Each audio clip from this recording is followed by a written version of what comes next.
to the 1 p.m. Square and Compass live stream. I hope everybody's doing well. Thank you to everybody who tuned in for the 140 push-ups I did this morning in honor of Mental Health Push for Better campaign. That I think is the highest number of push-ups thus far in the campaign. So it's a cool little moment. Um, Actually, let me just get this set up. Today I want to talk a little bit about Freemasonry and mental health. Now, I've talked about this before, so this isn't new. Thank you, Jason. Freemasonry. So, there's two ways to discuss this topic. The first is to discuss ways that Freemasonry, good afternoon, Michael Moore, helps people's mental health as it is. And I've talked about that in the past. Just being a Freemason, being active in Freemasonry, there's all sorts of evidence that it can be of benefit to one's mental health, as well as, for that matter, one's physical health. And I've discussed that. There's the other thing we can talk about is the ways that we in Freemasonry can do more to support the mental health of our membership and communities. And I think that's what I want to talk about. But we'll talk about that during the second 60 minutes. As always, with the first 60 minutes, we're going to just hang out and chat and see who wants to talk about Freemasonry.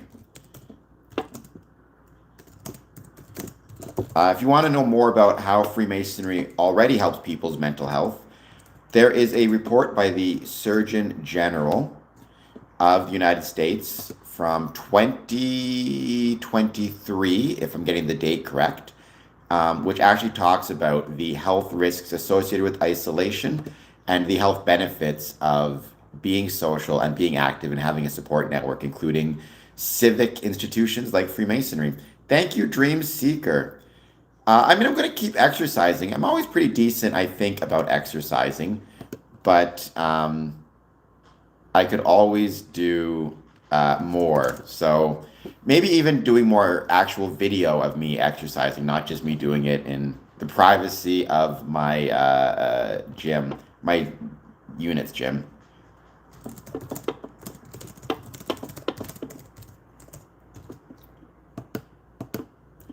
Hello, Hunter. How's it going?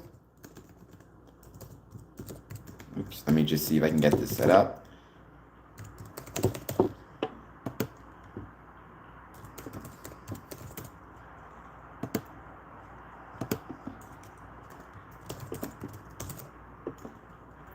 If I could spell correctly, that is. I'm trying to create a poll question, and apparently I can't spell.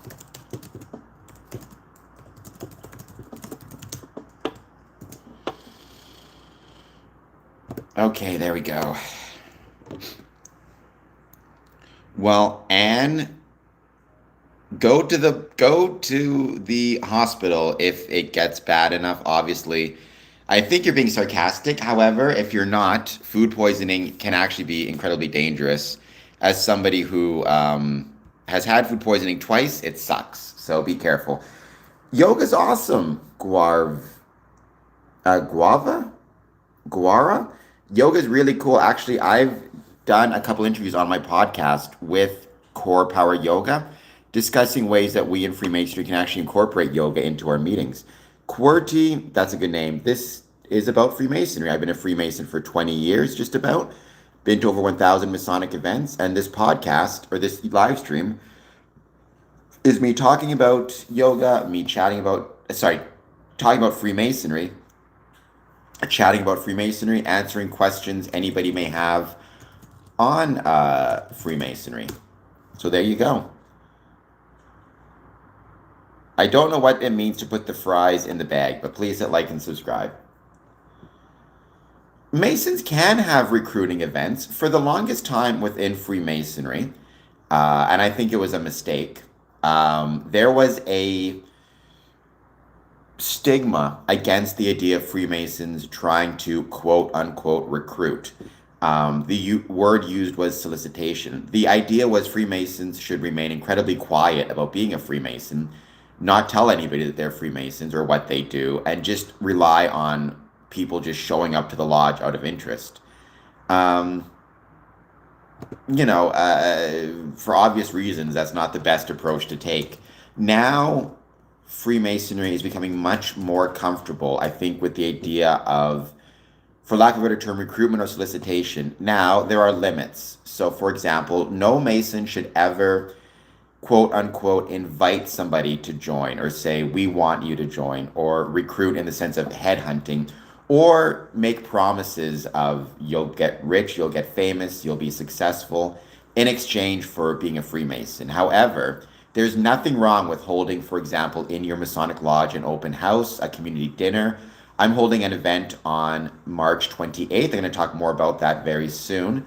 All of which you could argue is a kind of recruitment approach where we're opening up our buildings, we're talking about Freemasonry and why we love it. And in doing so, yeah, maybe people will find an interest in it. You could argue this, even though I'm not trying to recruit, in the sense that I just hope people enjoy this channel, and whether they become Freemasons or not is not really my concern. It's just about enjoying the channel. At the same time, if through discussing my love of Freemasonry, others become interested in joining, then I think that's awesome. And, you know, more power to me, I guess. No Masons equal Masons, Alamo. There are gay and straight Freemasons, and both are welcome. Hello, certified lover. Is there a dress code? It depends on the jurisdiction in which you're at, certified. So, for example, in Ontario, there's a dress code of suit and tie at every meeting. In some cases, tuxedos. In other jurisdictions, it's collared shirts. In other jurisdictions, you can come right in off of the fields with coveralls and, you know, horse shit on your boots, and you're still welcome in the lodge. Hopefully, you wipe off the boots first. So yeah, their dress code is jurisdictional. That is a good question to ask, though, especially if you're visiting, right? So if you're traveling to a new jurisdiction, if you're traveling to some place you've never been before, you should absolutely take a few moments to do some research and check with the brethren. Is there a dress code if I visit the lodge? And if so, what is it? And it might mean you have to bring a suit and tie with you just to be safe and just to be respectful. Well, Lobola, I do things every day. How do you define irrelevant, and why do you think Freemasonry is irrelevant? The brothers who would have lost their homes or would have been kicked out of their apartments were it not for Freemasons stepping in and covering the rent. Is that irrelevant?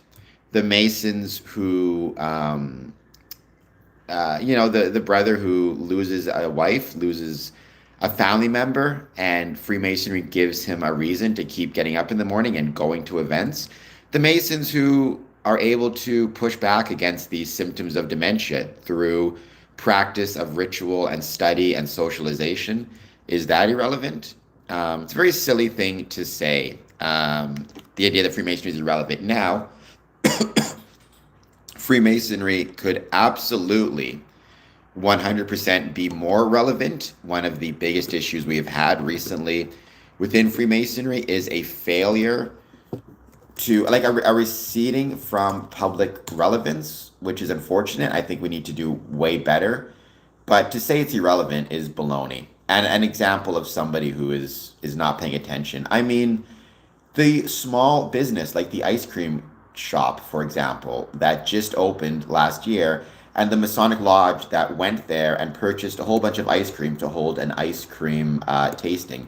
I guarantee you, in that moment, Freemasonry was not irrelevant to that ice cream shop, or to the money that was put in their bank account, or to the community in large within which we supported a small business. We are social beings by nature. Having friends and being social is huge for mental health.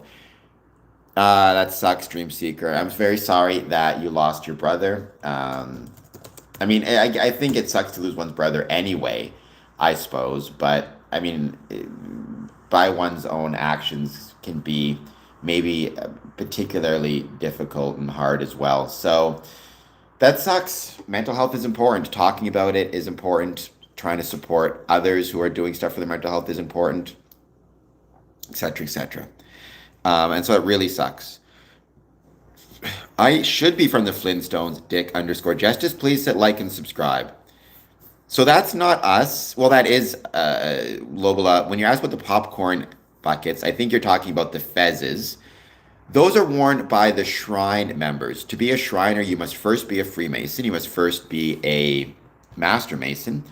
But then, yeah, you can wear the popcorn bucket hat, otherwise known as a fez, if you so prefer. This is a Freemason stream, so that the icon is not sus at all because it's a Freemason stream.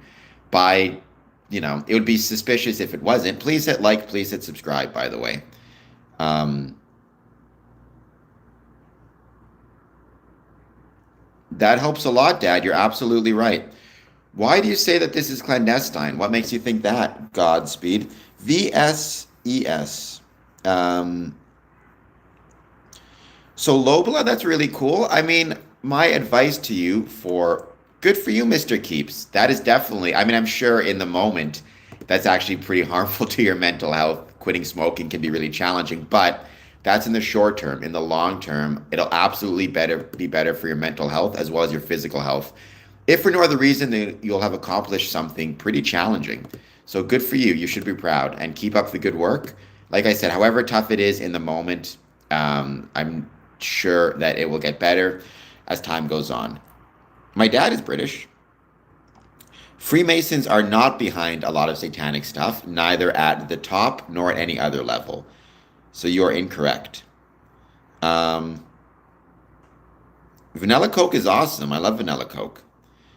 So, Lobola, my advice, and at the end of the day, it's completely your choice, and you can decide what you want to do. It's completely up to you. Whenever somebody has a grandfather or a family member pass away and leave them Masonic items in their will, my advice is always find the nearest Masonic lodge to you, or find the Masonic lodge to which your grandfather belonged, if you can, and return the items to the lodge because the lodge would like them very much. However, at the end of the day, they are yours, right? They were left to you in the will, or you got them, however it came to be. They belong to you, and so if you don't want to do that, then you don't have to.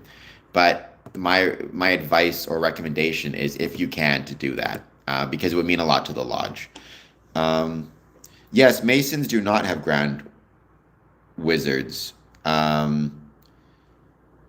That is a different organization. We have Grand Masters, but there is no single Grand Master, by the way, that controls Freemasonry within the whole world, despite what some think. Grand Master is a jurisdictional title. There's actually the Conference of Grand Masters taking place right now in Illinois. Um, Actually, not right now. I think it starts on the 14th. User, I am not, but you're being very weird. You need to calm down or you're going to find yourself in a timeout. Bath, well, I highly question that. Please hit like and subscribe. Elon Musk is not a Freemason, at least not to my knowledge. I've not seen any evidence that he is. I do not know what Baron Holtz is, so I cannot be secretly like him. Um, well, you can be pretty annoying, Big C, as well, so don't worry. You always get timed up for a reason. Freemasons are not behind the Kennedy assassination. They are not behind the atomic bombings in Japan, and it is not evil. Now, if you want to argue that, I can't think of his name now. Uh, Not FDR, but his vice president, who became the president, and I can't think of his name, and ordered the bombings, the haberdasher. He was a Freemason. He was a very active Freemason.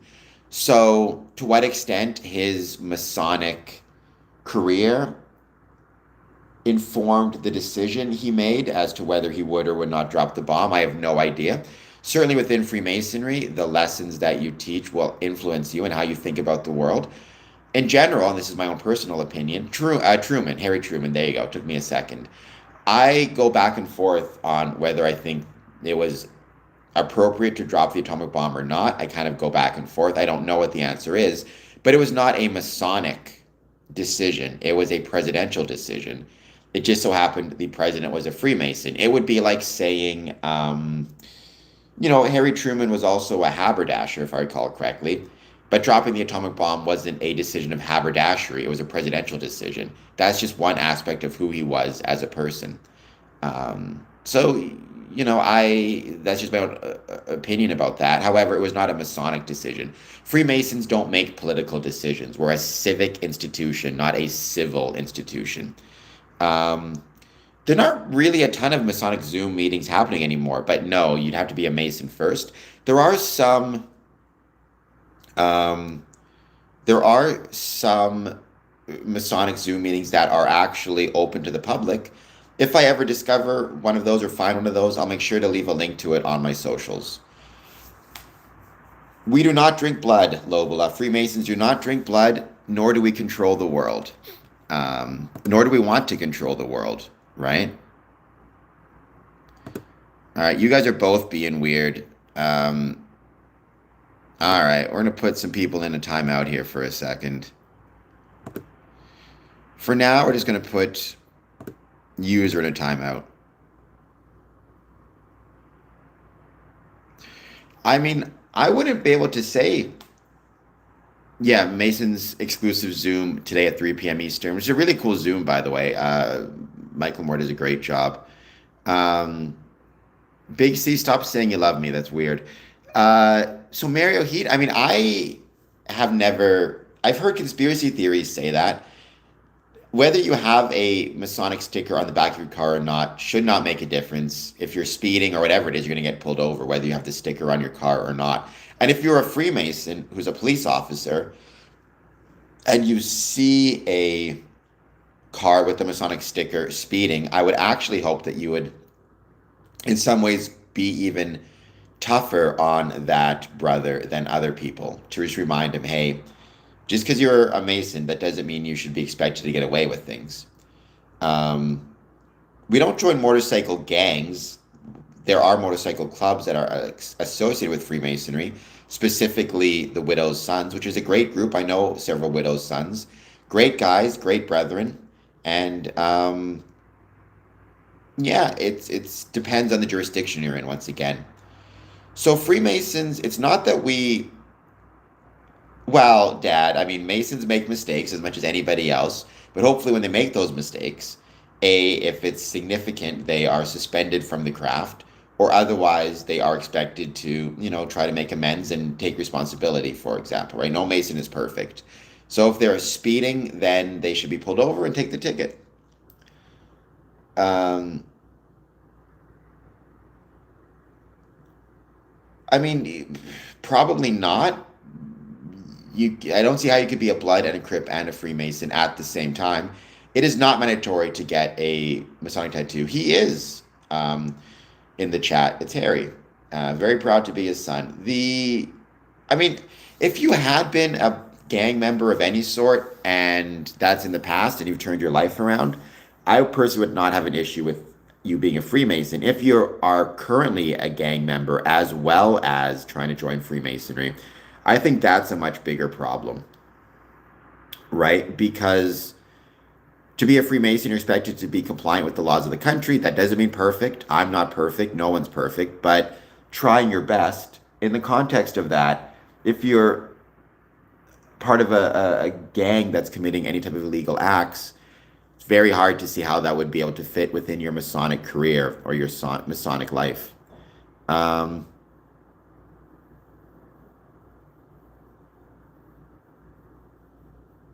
all right, Big C.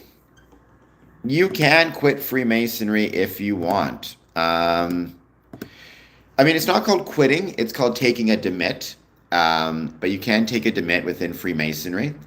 Uh, I mean, yeah, Freemasonry is a voluntary organization, right? It's a voluntary organization, which means both joining is voluntary, but remaining within Freemasonry um, is also voluntary, right? We're not going to make you stay in an organization to which you don't want to be a part of. Um, no, if I was, I would not be a Freemason because that would be weird. Um, my head is shaped perfectly fine. Kill Mon kills. I don't know what that means. Um,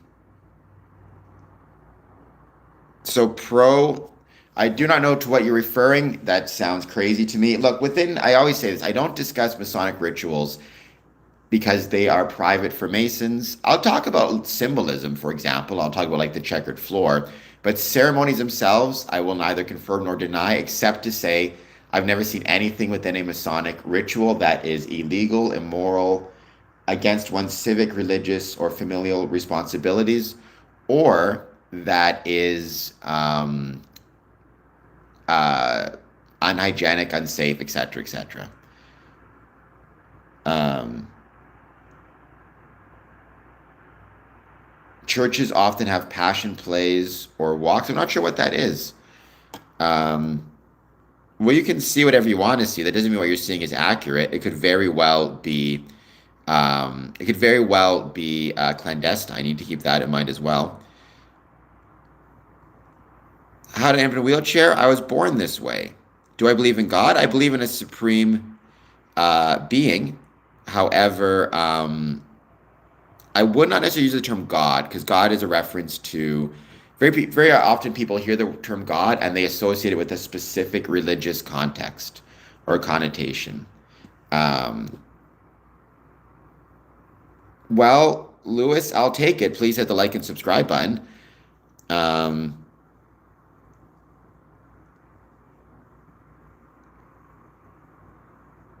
if you don't believe in a supreme being, Mary of any sort, then no. Well, I shouldn't say that actually. There are liberal orders of Freemasonry. They're primarily located in France. Having said that, usually the term supreme being is fairly liberally defined. Um, I do not know what the demiurge is, but maybe. There's no single Masonic theology or philosophy, right? That's one of the things that distinguishes it from either a religion or a cult. They're not the same thing. But one of the things that they do have is they have a prescribed or singular philosophy with which, or even you could say single or prescribed theology, with which they expect the membership to comply. Freemasonry is not like that. So there may be some Freemasons who believe in the demiurge. I'm not sure what that is, and some who do not. If their beliefs lead them to commit illegal acts, that's a different story, and that would not be allowable within Freemasonry.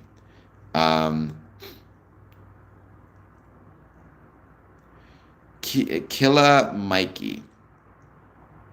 I mean, the 33rd degree within Freemasonry is an honorific degree, right? It is not the highest degree in Freemasonry. The highest degree in Freemasonry is the 3rd degree. I am 18th degree myself. I don't discuss Masonic rituals except to say that there's nothing illegal, immoral, etc., etc. I've never heard that before about the 33rd, so I don't think that's the case at all. No one, I've never heard that, even amongst some of the more out there conspiracy theories. That's a new one. Neither, Kilmon. There will be no columns of any sort tumbling. Lewis, you are not, but many people have told me I'm ugly on this stream. So within that context, the fact that anybody says I look like Mark Wahlberg and not just comments on how big my nose is, at this point, that's very much appreciated. To everybody watching this, please take a moment, hit the like button and the subscribe button. Cheesy Squatch, I'm going to take that a little bit more seriously and say, if that is what you're doing to deal with your mental health, you may have a problem and it may be worth approaching some brothers or friends or family or even professional help, because obviously I think that can be probably a sign of developing a dangerous relationship with alcohol. Well, thank you, Pro. I appreciate that. You can call me buddy all you want. Just because you saw something doesn't mean what you saw was accurate and not clandestine. I mean, so certainly some Freemasons drink. Many Freemasons drink alcohol. Many do not. It's a personal choice. I've never had a drink of alcohol in my life, so I can say to that for myself. I would say if a Mason is showing up to lodge drunk, that would be a problem, though. I'd not be comfortable with that. The idea of it helps with stage fright. They may have a drink before lodge starts. who knows? But if you're showing up intoxicated, first of all, how did you get to the lodge? Because if you had to drive to the lodge and you're showing up intoxicated, I'd be very worried that you're driving while intoxicated, which is not okay.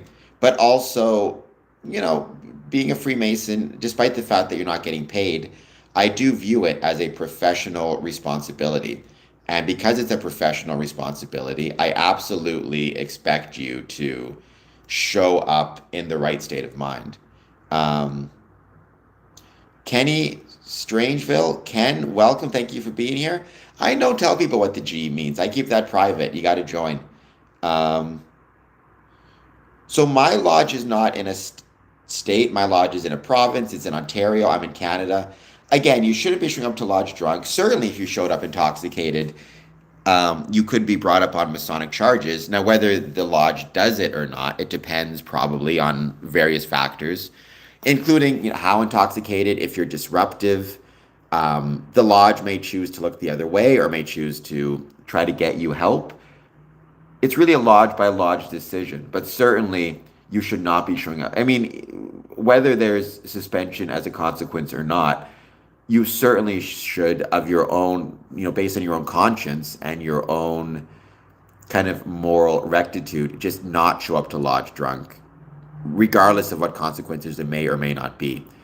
Right? Which is also why it's worth, like, if you have somebody joining and you discover that they're struggling with substance abuse, it may be best to not accept their application until they get some help and get that part of their life under control, however it is they choose to do so. Because joining Freemasonry while also trying to, function with an addiction, including, alcohol addiction, is not a healthy thing to do. Thank you, Lewis. I'll take it. Thoughts on Shaq being a Freemason? I think it's awesome. I mean, Shaquille O'Neal has done a ton of stuff for the community, ton of stuff for charity, ton of stuff for people's health and well-being, for the record. So, I think it's awesome.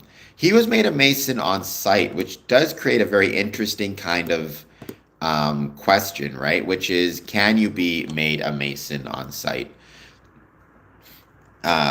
Some people say yes, some people say no. It's kind of one of those interesting jurisdictional questions. Howard Taft was made a president. Was made a Mason on site. An interesting side note, but I think it's awesome, and I have no issue. The Masons do, yeah. We have white Masons, black Masons, Asian, European, South American, North American. Freemasonry is about tolerance, including tolerance of different religions, tolerance of different political beliefs, and tolerance of different races. Um, I will not, Chezzy. You're on your own. We do not have any screaming women in any Masonic rituals. I've been to over 1,000 Masonic events all around the world. Never heard anyone scream, male or female. So that's some baloney. I've never heard of that immortal. To my knowledge, he didn't skip all the way to the 33rd. I could be wrong, but I don't believe that was the case. Yeah, well, different jurisdictions have different rules about the idea of being a Mason on site. The question is, to what extent do other jurisdictions recognize? So even if your jurisdiction does not create Masons on site, do you recognize Masons on site made in other jurisdictions?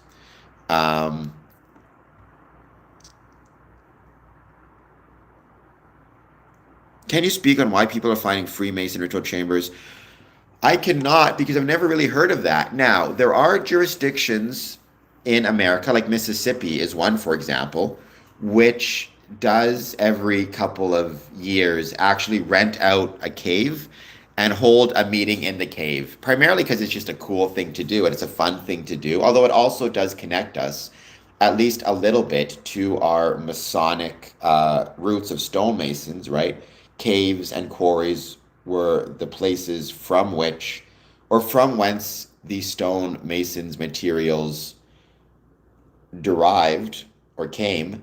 And so doing one in a cave surrounded by rock and earth is kind of a throwback to what Freemasonry, evolved from. So there is that. Like there's one in Mississippi, I think. A lot of times in the South, they'll do cave degrees.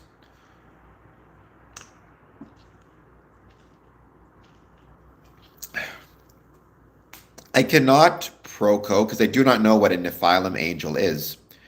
Um, so I do not know to what you are referring. That sounds, aren't those giants, right?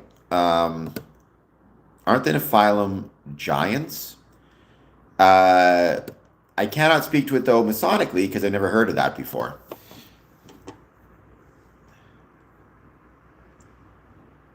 I look dumb, but I'm cool. I'll take it. However I look, so long as I am cool, I'll take it. Um, the Nephilim are offspring. Okay, so it's nothing I've ever heard of within Freemasonry, though. Well, I mean, you may have met a Freemason IRL. I mean, it's tough to say CR7 King because Freemasonry, like, it's not as ubiquitous. It's not ubiquitous at all compared to previously. So there's probably between 850,000 to 1 million Freemasons in the United States, which is a pretty small number, I would say, compared to the past. So the likelihood of you having met a Freemason, I mean, maybe. Not every Mason talks about being a Freemason or wears rings, etc., etc. Not everyone who wears a ring is a Freemason. Whether one was Jewish or not is irrelevant. You can be Jewish and a Freemason. I've known many Jewish Freemasons. Well, that's not how it works, CR7 King, but okay, you do you, I guess, but that's not how it works. Um, I'd be curious to know, though, if you tried that, what the results would be. Apple tree, I mean, I don't know if I would use that term. The idea of the heart. I mean, I suppose you could argue the heart of Freemasonry is in England, where it was formed, but I don't think there is a heart in Freemasonry. Rather, there are hearts in Freemasonry. Every grand jurisdiction represents a heart within Freemasonry, whether it be um, Ontario or Michigan or Texas or Mexico or Brazil or France or Israel or anywhere else. You're not wrong. Brickwork is hard. I have nothing but respect for those who build out of brick and stone. Good on them. So never heard of any of this stuff that you're talking about, Proco. I think you've been looking up a whole bunch of nonsense. Freemasonry doesn't summon beings. That's not what Freemasonry is all about. All about. Um, I personally don't believe it's possible to summon. I think it's irrational to believe you can summon spiritual beings, but that is not the case. So he became a Mason in Canada, even though he lived in England for most of his young life before moving to Canada and living the rest of it here. He joined when he was in Canada. So there you go. All right, we're just hanging out, waiting to see who else joins. Thank you everybody for hanging out so far. We're going to talk about ways Freemasonry can potentially encourage positive mental health. Well, we do have special handshakes, maybe or maybe not. If you want to know for sure, you got to join. But honestly, CR7 King, you're not completely wrong. I mean, within Freemasonry, absolutely there is at its core a clubhouse aspect to it, no different than when you were creating a clubhouse with your friends and you were all 10 years old.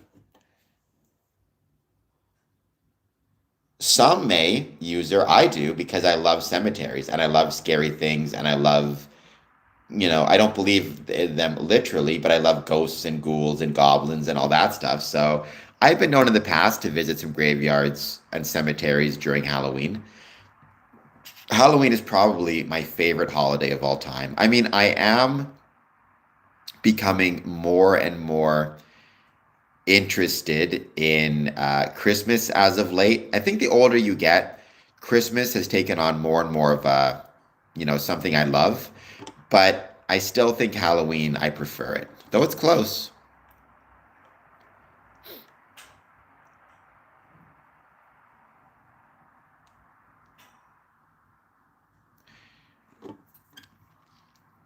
No, Lobola. You're not forced to do any rituals, right? Nobody's forcing you to do things.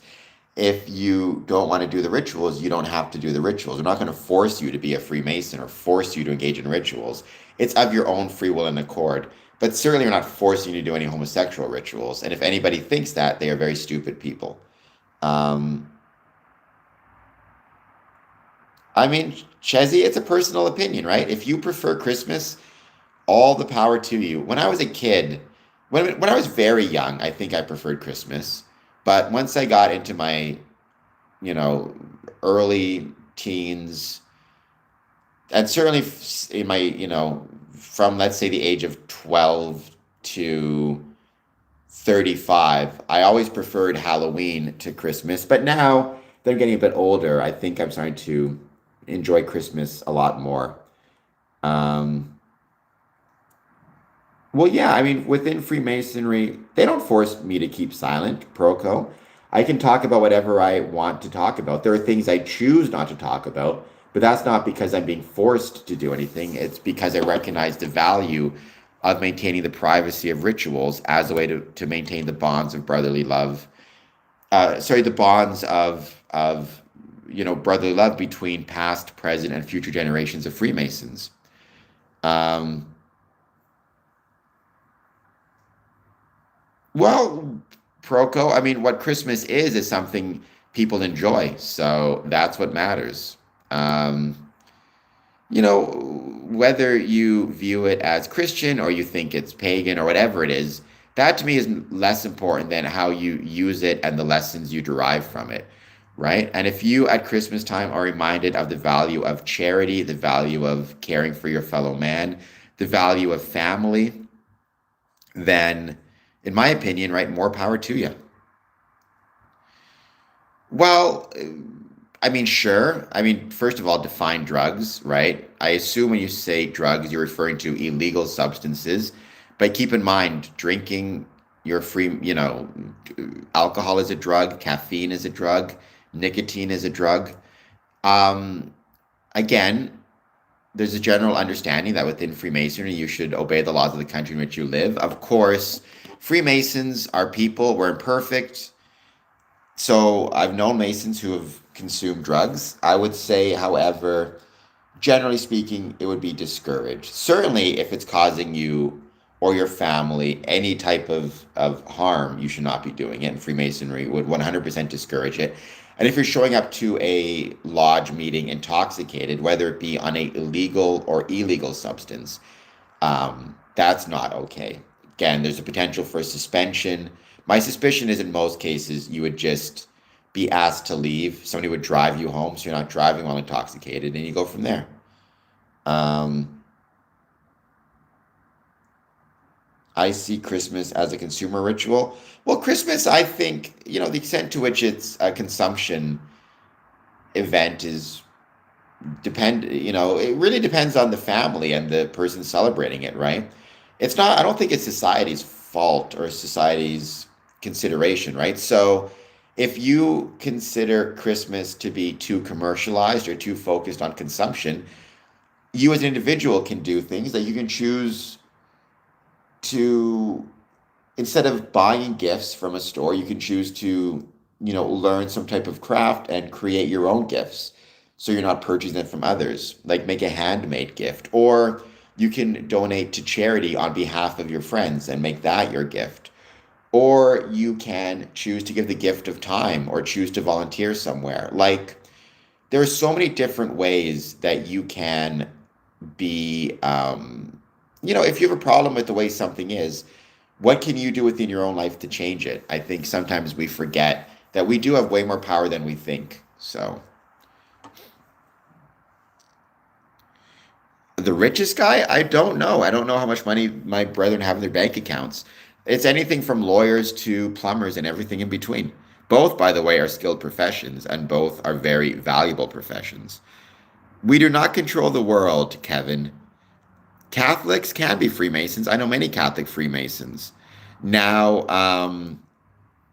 the Catholic Church may have different ideas, but that doesn't stop individual Catholics from being Freemasons.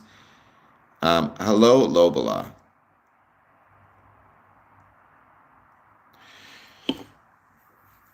That's Bloodbender. Hit the like and subscribe button. If you want to call me a moron, that's fine. Don't call the people on my stream a moron or morons, though, because just focus your vitriol towards me. That gets a really complicated question, Richard Wilkins. I would say they don't have a duty to oppose unjust laws because Freemasonry is apolitical, and putting a duty on them to oppose an unjust law would be putting a political requirement upon them. I would, however, say that the lessons in Freemasonry should make them better capable of recognizing unjust laws and hopefully encourage them within their heart to oppose them. It's not that Freemasonry would give you a duty or force you to oppose them, but rather gives you the tools to recognize what makes a law unjust and encourage you, therefore, to oppose them. I do not know anything about the Trilateral Commission except it's not Masonic. Trevor, please hit like and subscribe. Chezzy, you should pick up your dog waste 100%. Make sure you do. Muslim people can be Freemasons. Sure, I've known many Muslim Freemasons. Um, I love potato soup. Freemason Courtney. That is awesome. I like potato and leek soup. That's the best. I like leeks in general. I think leeks are a very underrated vegetable. Um, I've said it before, the greatest meal I ever had in my life, Masonically speaking, the greatest Masonic meal I ever had was in Rio de Janeiro. I went to a banquet celebrating the 90th anniversary of the District Grand Lodge of South America Northern Division, Grand Lodge of Sand. And they were having a banquet, and they had this absolutely incredible and delicious, like it was insane to see how good it looked, leek pasta. And they had pork with apricot sauce, and they had these mashed potatoes with truffles. Best meal I ever had in my life. Probably, actually, honestly, I probably the best meal I ever had. Without a doubt, the best Masonic banquet meal, but the best meal too. Um, yes, V123V. I don't I I don't know if I'd say the image. I would say the stereotype or the conspiracy theory of Freemasons running the world is absolutely false. Um, Good for you, Dream Seeker. That's a great last meal. Um,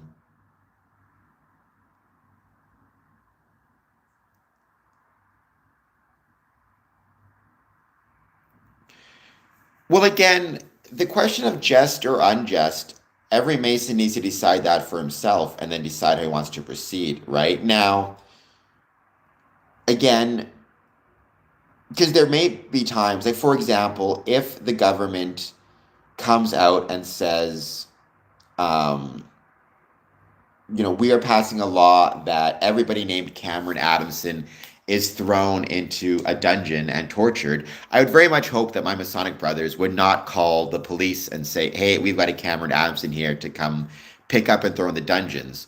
So obviously, there may be times when a law is unjust, and how we as Freemasons navigate that is never an easy question. I mean, we struggled with that during World War II in Nazi Germany, when many Freemasons opposed Nazism based on the unjust nature of the laws being passed.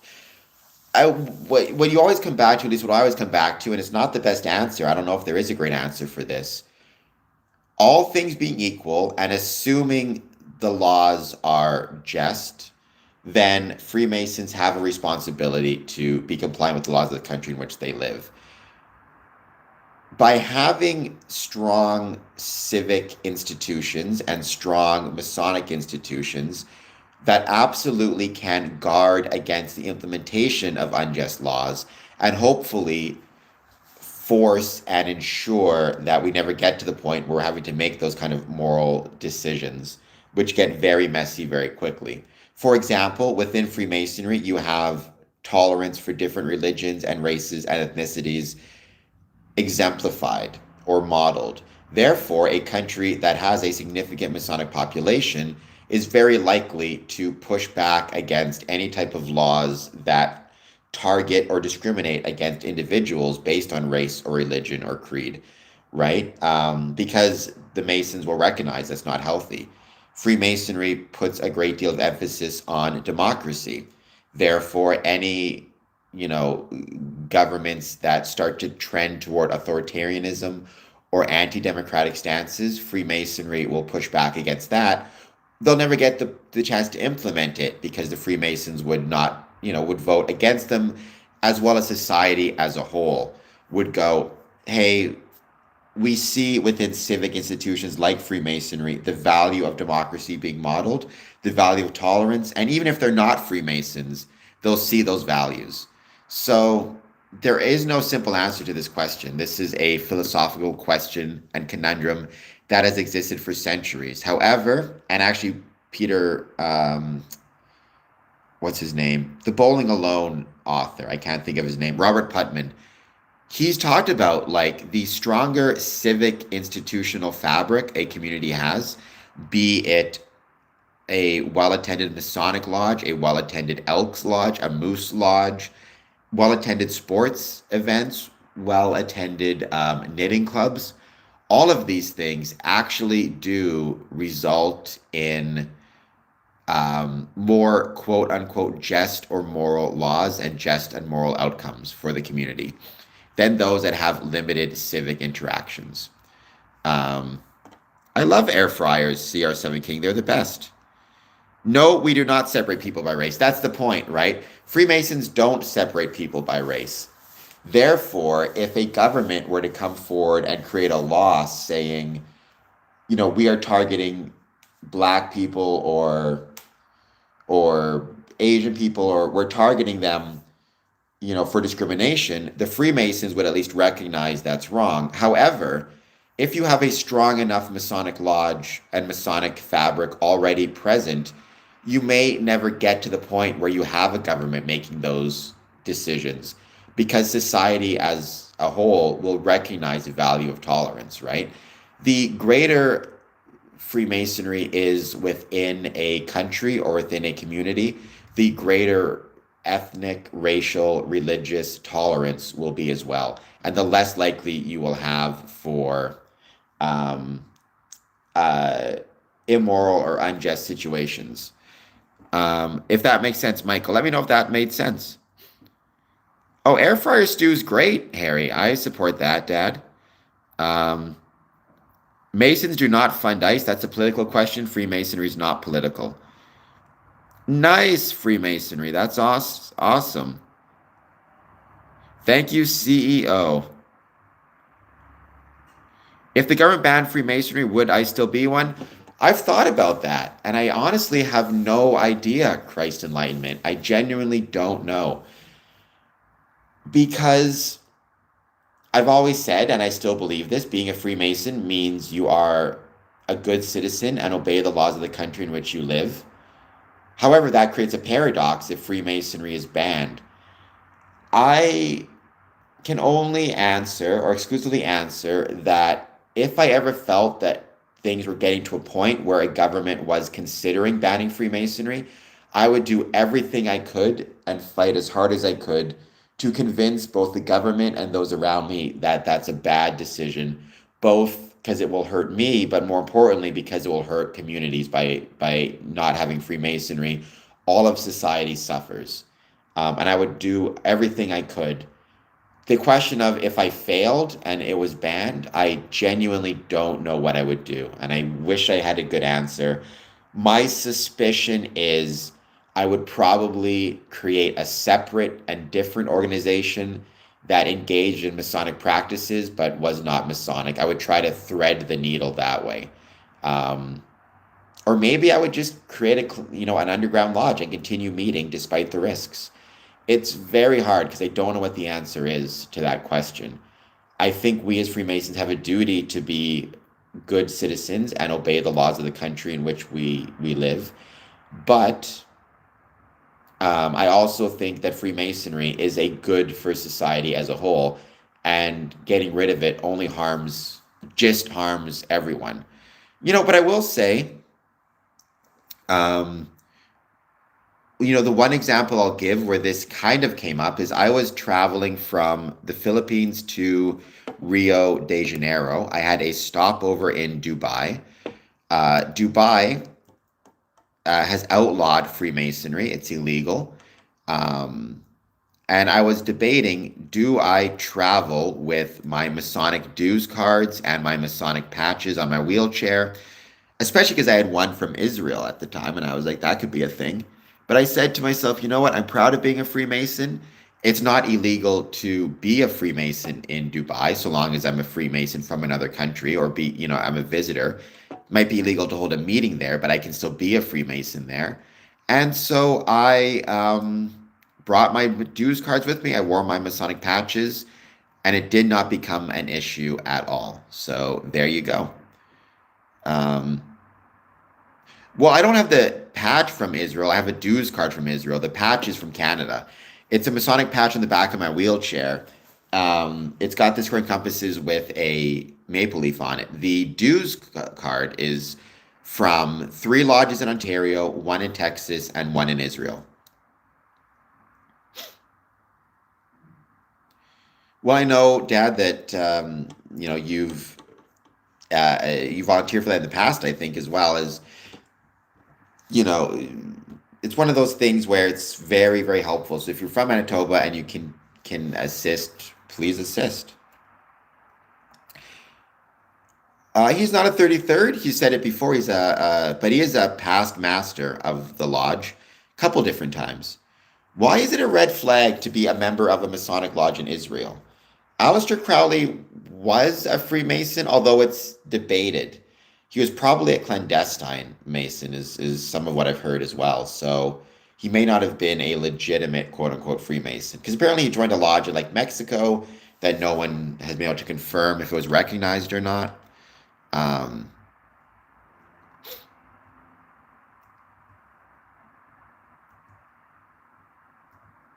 I will say it's looking beautiful out there right now. Thank you for the weather. Another 8 minutes, then we'll talk about ways that Freemasons can potentially encourage good mental health within their lodge meetings. Oh, I mean, Freemasonry absolutely blends in. You could also use the term parallels Kabbalah teachings, but it also, blends in Islamic teachings. It blends in architectural orders, the liberal arts and sciences, stone Masonic guilds, Enlightenment philosophy, Stoic philosophy, Egyptian mysticism, and everything in between. I don't disagree with you, user. I mean, I would say I wouldn't use the term nothing beats because people will have their own kind of what works best for them, but I definitely think physical activity can be incredibly helpful. Um, Mario Heat, we do not, but we should. And Lobola, no, we do not. Once again, you've been looking up a bunch of nonsense on social media. Um,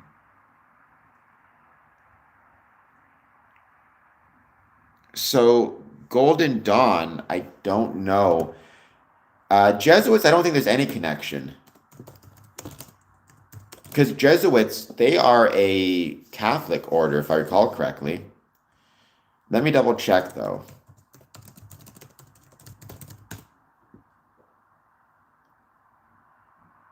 Like the Jesuits are opposed because they're a Catholic order, if I recall correctly. Carl, define a lot. I mean, I'm sure there are Freemasons in Rhode Island. In New England, there's probably more Freemasons in New England than most other places because Freemasonry got its start there.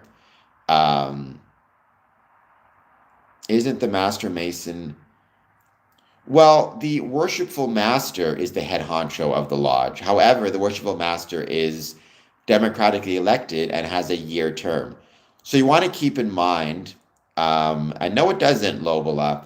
You keep on saying nonsense, you keep on pointing out to you it's nonsense.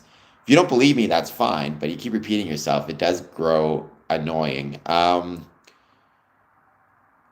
The Worshipful Master is the head honcho, and it's a democratic position elected for usually a year term. Well, the Golden Dawn, I can't speak of it because I know very little about it. The Jesuits, though, are opposed to Freemasonry, to my knowledge. Um, I don't think everything. He's one of the. No, we are not mostly satanic, nor are we satanic at all. CR7 King. So, one of my favorite books in the world is The Long Walk by Stephen King.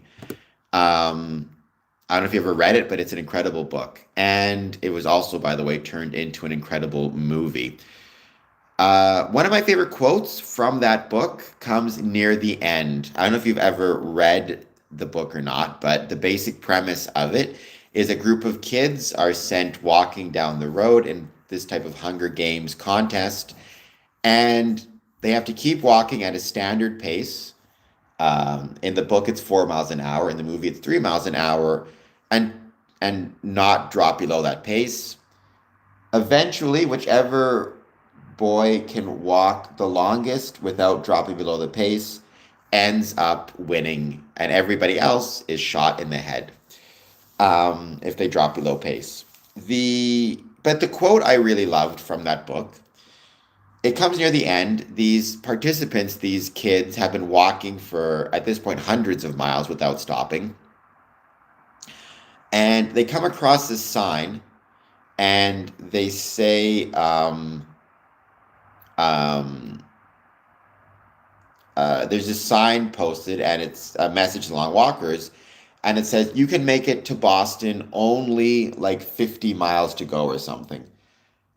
And keep in mind, they've already walked for 100 miles. And one of the characters, Garrity, the main character, thinks to himself, what a stupid, terrible word is only. If there's one word I could remove from the English language, it would be the word only. And I've always liked that quote, and I've always considered it relevant. So, CR7 King, when you say, how's your dad only third degree, that's a very silly thing to say because it's limiting for no reason. Being a third degree is a great honor. It's the highest degree within Freemasonry. It's the degree that is the most important. To say only a third degree, it's being it's a foolish thing to say. It's like saying you only did 50 push-ups today. Like if you did 50, you did 50. Who's to say? That might be a lot for the individual who did the 50 push-ups, right? More power to them. It's judgmental for no reason, and it demonstrates a lack of understanding. Usually, when people use the word only in relation to anyone's accomplishments, that tends to be a pretty big red flag for me. Um, because usually when I hear somebody say they only did X or how is it they're only Y, that's usually a red flag that they probably have a dismissive attitude towards the accomplishments of others. Um, there is no big secret about Freemasonry, Cindy. There is no big secret to Freemasonry. I'm here talking about it. I would say the big secret is not a secret at all. It's that the world can be made better through the application of brotherly love, relief, and trust. CR7 King, talk to me. You don't talk to my dad. You are a foolish person. Um, I've never had a drink of alcohol in my life, Lobola. Once again, you don't know what you're talking about. Disaster prepared. Thank you for being here. Um, yes, temporary caretaker of the lodge, democratically elected caretaker of the lodge. That's a really good way to put it. Um,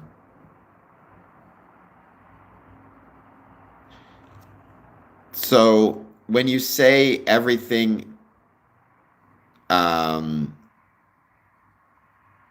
getting a third degree is an accomplishment. You don't know what it takes to be a third degree Mason, right? There's effort. You have to memorize things. You have to prove your proficiency. That's hard work. That's absolutely an accomplishment. Again, what have you accomplished in your life, right? I'm not saying you haven't accomplished anything. I'm saying why you're knocking things that I'm proud of or of which I'm proud.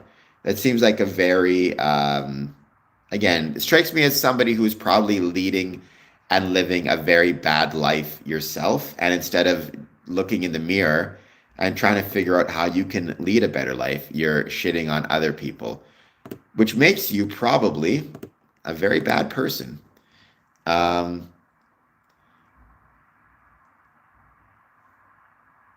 When you say Knights of Hospitaller, I'll pray for you all first. You're welcome to pray. Absolutely. I mean, I'll not knock anybody praying.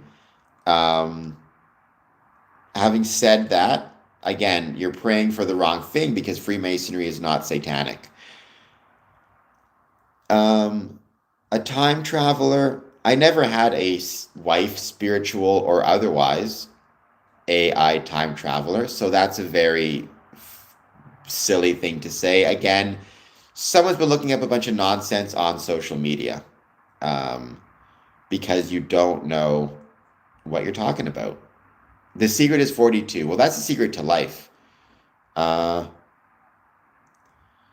well, people are very foolish. They don't, they have a hard time.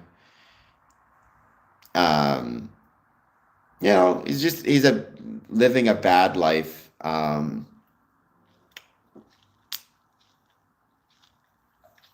choosing to take it out on others. Are Masons allowed to have people who believe in black magic? I mean, I suppose. I don't know what it would mean to believe in black magic. Um, like the type of magic that they would use to hurt people, or the type of, um, uh, like, what do you mean by black magic? If they're engaging in magic which they believe will hurt people, whether it will or not, but they believe will hurt people, then I would say no, because their intentions are to harm others. I don't believe in black magic. Well, Crank, let's just calm down a little bit over here.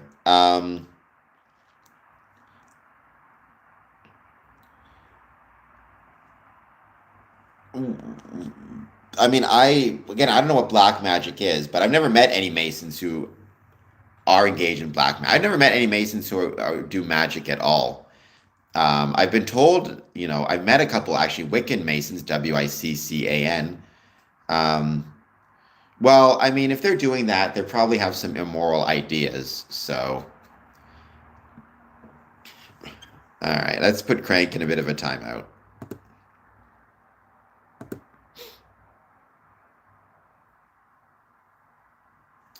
Um, so, what is the historical context of Freemasonry that you claim it's satanic, Knight Hospitaller?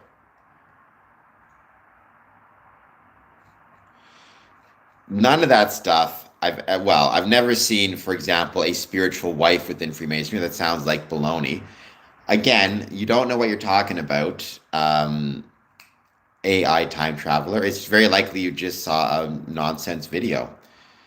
Um, yeah, but I'm still handsome. Please hit like and subscribe. Um, every Mason has to believe in a supreme being, Rando. The nature of that supreme being is completely up to the individual Mason, however. There is no, for example, specific, um, there is no specific Masonic ritual, like supreme being, right? So it's their own personal supreme being. Um, well, then I guess you're screwed, Knights of Hospital. Uh, Knights of Hospitalier or Hospitaller. I can't pronounce your name. Um, well, it might be weird because you misunderstand it, or you've seen incorrect stuff, or you don't know what you're talking about, right? But keep in mind, almost everything will seem weird based on if you're on the outside of it. Religion can seem very weird to people on the outside of it looking in, right? Um,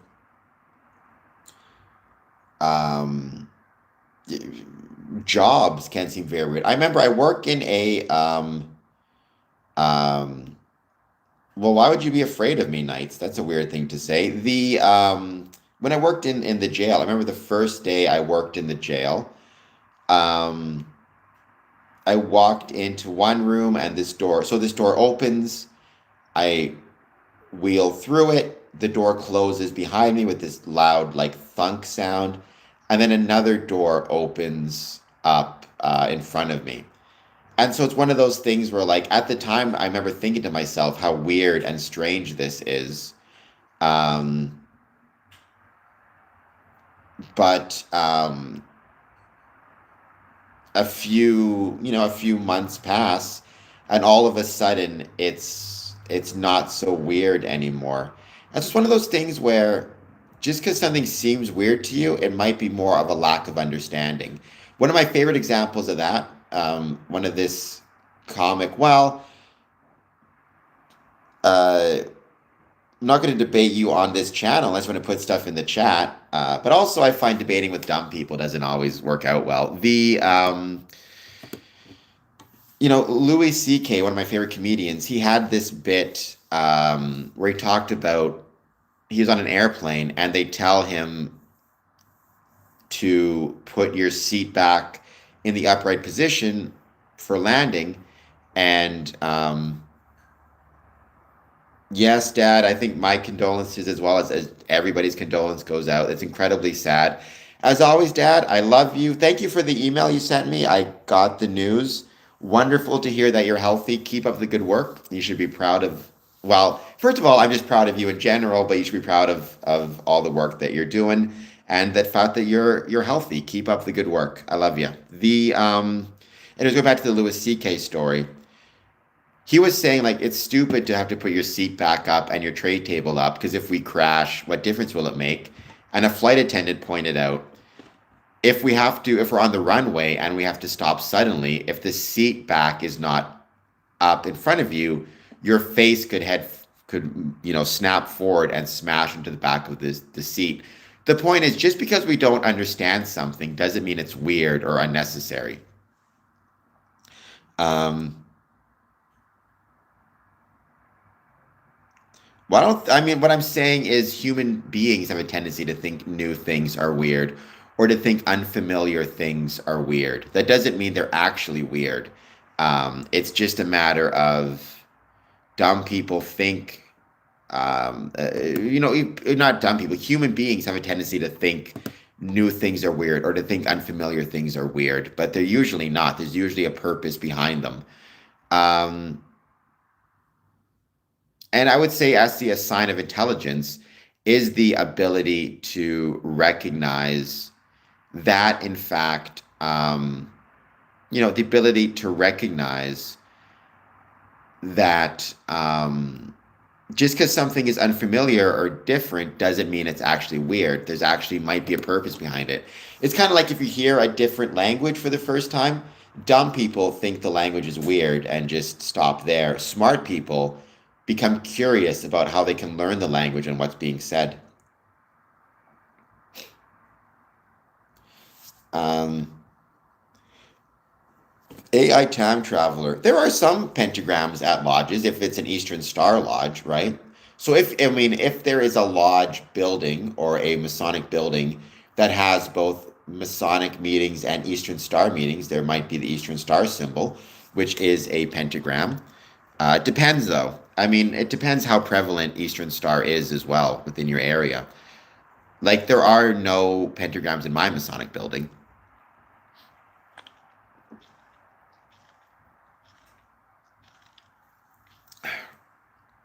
I have no idea what that means, Kikos. Um, we within Freemasonry are not trying to create life. We're trying to, make life better for anybody we can, but that's not the same thing as creating life. If we were trying to create life, we'd have been failing miserably many times. I do not know what the star of Remfam is, Proco. Um,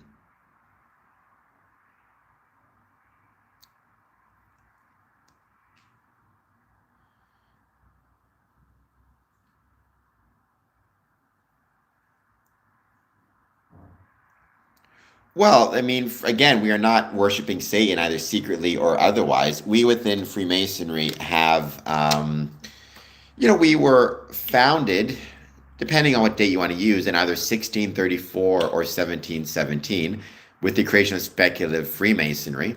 So it's been around for about 400 years. The third degree actually came about later. And then beyond that, up to the 32nd and 33rd degree came around even later than that, as well as York Rite. At no point have we worshipped Satan secretly or otherwise. In fact, there is no Masonic God nor Masonic devil. Um, Suli, that is not true. But Freemasonry is not a secret society in any event. It is a society that has private qualities to it. That doesn't mean it's a secret society, right? Um, but again, it doesn't literally. A that's apocryphal.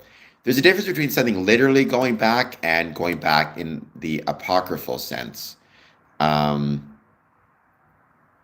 right? The When Freemasonry was created and when we were developing our rituals and ceremonies, we looked at a variety of different sources to develop the best versions of our ritual. So, for example,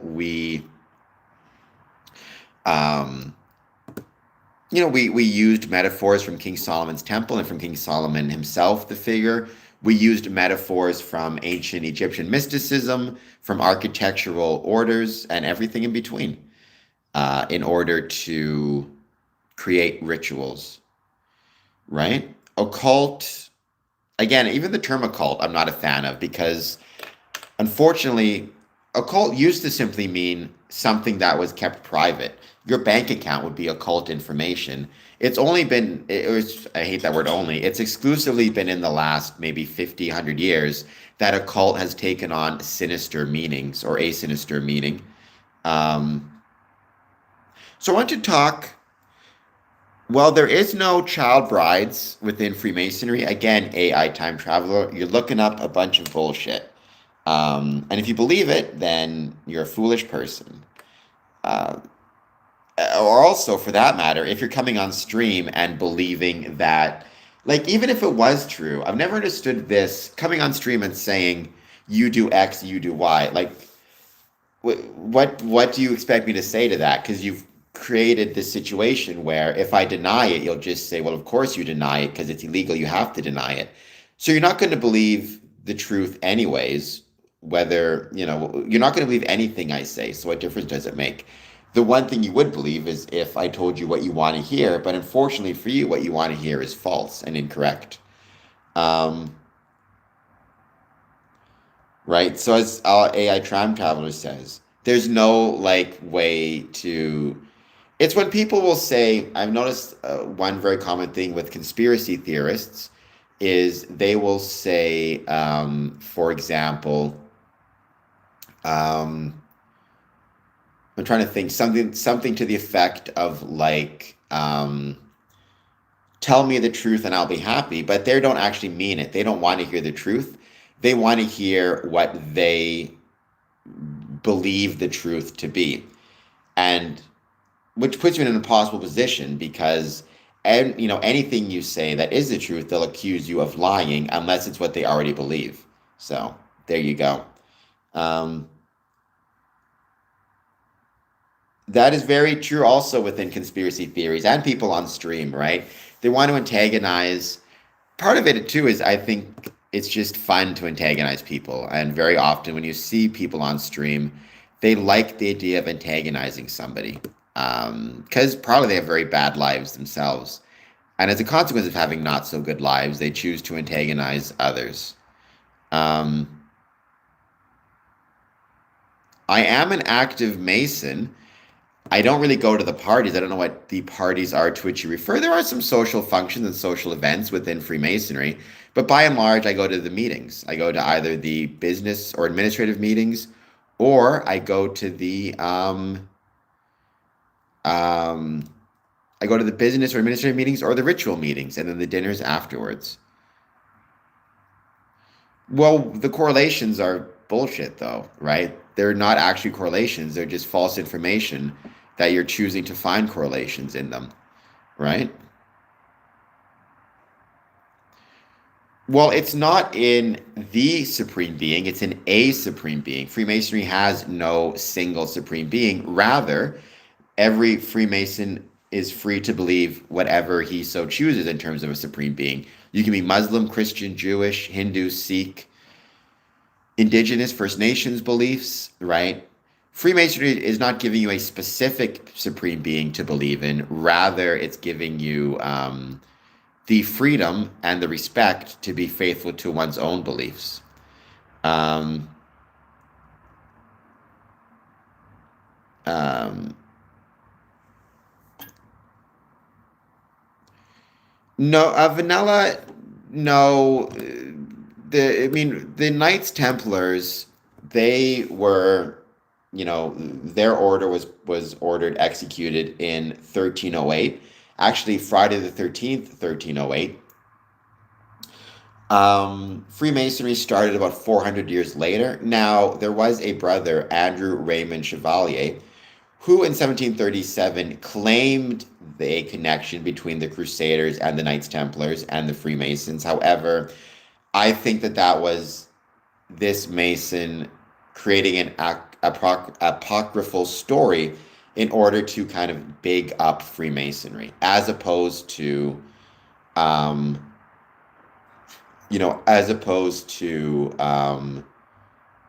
Freemasonry actually literally evolving from one and the same. By the way, Vanilla, please hit like and subscribe. No, not upset or jealous. I mean, I guess I would need to know more what you mean by that. However one seeks knowledge, I guess more power to them. I don't even know if upset's the right word, annoyed when non-Masons try to learn the private nature of a ceremonies. Just like I'd be annoyed if somebody stole, I'm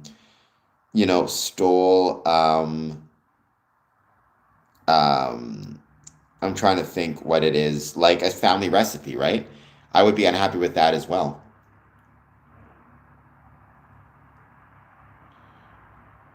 What is a false correlation even mean? Well, things can be correlated through the actions of others, even if there was no initial correlation, right? So, for example, if I put up a whole bunch of crosses or crucifixes in my apartment, you could say there's a correlation between my apartment and Christianity. However, it's not to say that Christianity, that I created Christianity or that Christianity is now exclusive to my apartment, right? Human beings create correlations between things, sometimes many years after the fact. No worries. I mean, many people do, again, because Freemasons have adopted many symbols from the Crusades, both in mass media and within our rituals. But that is not how it started. It started from stone Masonic guilds in the Middle Ages. By the way, please hit like and subscribe. I'd very much appreciate it. How would you know that what you're seeing is accurate, though, AI time traveler? How do you know that what you're seeing is not baloney or part of a clandestine lodge? Unless you're a Freemason yourself, you have no way to know. So that's not true, Proco. That is not true either. The modern origin would be the Mackenzie brothers in 1634 in Scotland. There are many places that call themselves Masonic lodges. Doesn't mean they are.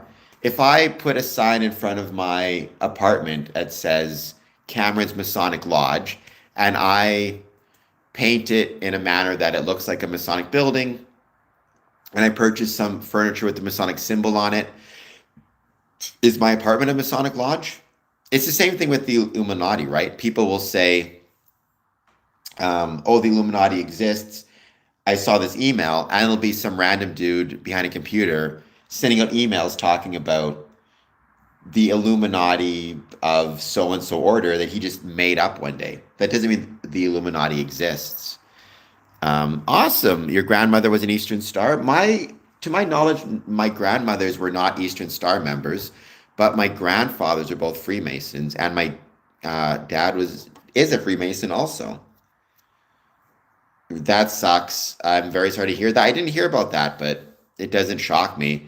Unfortunately, there's a lot of foolish ideas about Freemasonry, and sometimes that can create the risk of violence. It's why free lodges have to be careful, have to make sure they're taking their security Seriously, that includes um, having cameras, door locks, etc., etc. I mean, my dad, maybe, my grandfathers, Winston Churchill would be up there, George Washington. Um, there are no wizards in a Freemasons proco. Uh,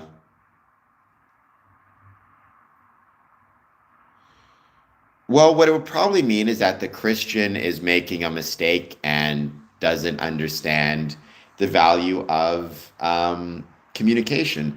That I wouldn't use that to reflect upon Christianity. I'd use that to reflect on that individual. And look, it's possible. Like I've gone hard in the paint on this channel as well. I'll put people in timeout if I feel like they're being rude and disrespectful. But that doesn't mean I would never call somebody demonic. So I guess what I'd say is the most important thing for you is to not use that experience to paint all Christians with that one brush, because that wouldn't be fair to Christians. Please hit like and subscribe. I have no idea what it means to wear a wizard robe. There's no Masonic wizards proco. Um, All right, AI time traveler, you're not paying attention to what I'm saying because you don't want to, so I'm going to put you in a timeout. Um,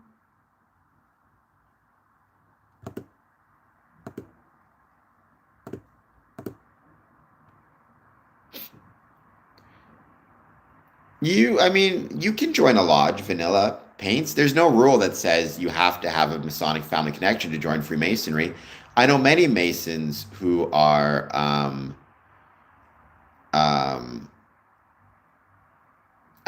first generation Freemasons. So by all means, Timothy, first of all, I really hope that the heart transplant goes well. I have no idea because I don't play Zelda. Just play whatever game you think will make you the most happy, but don't go in with a negative attitude or with concerns. I mean, it's incredible what they can do nowadays when it comes to medical research. Um, well, just because it's a gift doesn't mean it's true. Hello, Rick Charles. Welcome back. Thank you for being here. All right. So, I did want to talk about ways that Freemasonry can improve people's mental health, right? And I'm talking about that because I am currently engaged in the Push for Better push-up challenge. Every day at 10 a.m., I am doing push-ups. And after 23 days of that, I will reach 2,000 push-ups to recognize and honor the 2,000 people who every day are lost to self-harm. And every day there's different statistic that goes with this mental health or these mental health questions, including, for example, today I did 140 push-ups because, or to represent the 14% of people who indicate physical activity, helps to improve their mental health, right? And for me, the question then becomes, what can we in Freemasonry do to encourage the both physical and more importantly the mental health of our Masonic brethren? Some of these ideas I've given before. If you have any ideas yourself, like Michael, whomever, you're welcome to put it in the chat. For example, I've always argued that we within Freemasonry can use either the first 10 minutes of the Masonic meeting or the last 10 the last 10 minutes of a Masonic meeting, or both, to engage in mindfulness exercises. This could include a guided meditation. Traumatic brain injury. Danny, nothing but respect for surviving that. Those can be very challenging, right? Those can be a guided meditation. And actually, with a guided meditation, you may be able to get a brother to take some courses on how to have a guided meditation that he can then provide to his brethren. If there's a charge, it might be worth the lodge paying for it, right? By the same token, you could maybe bring a guest in. You would, if your lodge meeting starts at 7:30, Bring a guest in at 7:20, and from 7:20 to 7:30, spend the time engaged in some type of meditative or guided meditation practice. You can also engage in guided breathing practices. Again, my favorite one is the box breathing. Breathe in for 5 seconds, hold for 5 seconds, breathe out for 5 seconds, hold for 5 seconds. Um, and again, if you want to do that with a professional or with a guided expert, bring the expert in at 7:20 and start your meeting at 7:30. In both cases, right, there's been all sorts of evidence that doing these activities engages in lowering of the blood pressure, lowering stress, increased mental health, and increased relaxation.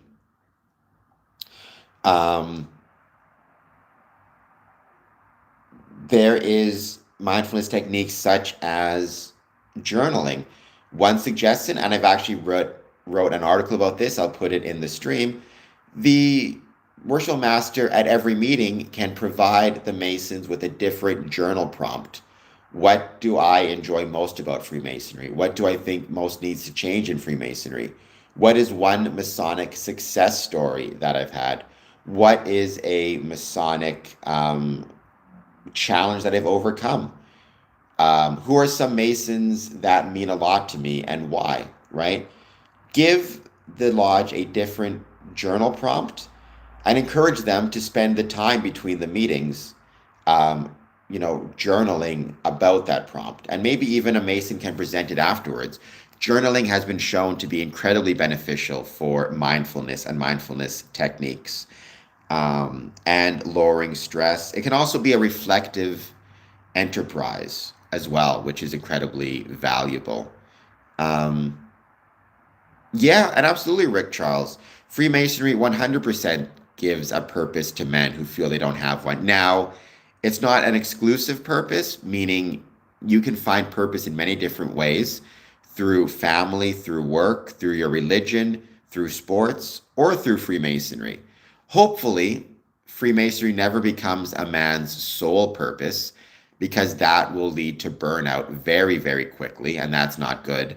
However, it can definitely provide a purpose, and especially when a man is younger, say maybe in his early 20s, before he is set up well in a career, before he has a family, it is absolutely the case that in those circumstances, it's very possible that Freemasonry could provide him a sense of purpose he would not otherwise have, or which he may find through things like Andrew Tate or whatever it might be, right? You can absolutely also, within this context, maybe encourage Masonic outings once in a while. To me, there's no reason why a Masonic lodge can't request dispensation and actually hold an event at, let's say, a yoga studio. For older Masonic members, there is chair yoga, so they can do the yoga practices through sitting in a chair. Um, or through, using assistive devices. It's up to the lodge to let the yoga studio know in advance. Um, we have brothers coming in. Some of these brothers are a bit older. They cannot, stand for long periods of time. Whatever it might be, you can let the yoga studio know in advance what some of the limitations will be. Also, you may want to get the brother to sign waivers. But either way, it's a great way to encourage both physical health and mental health.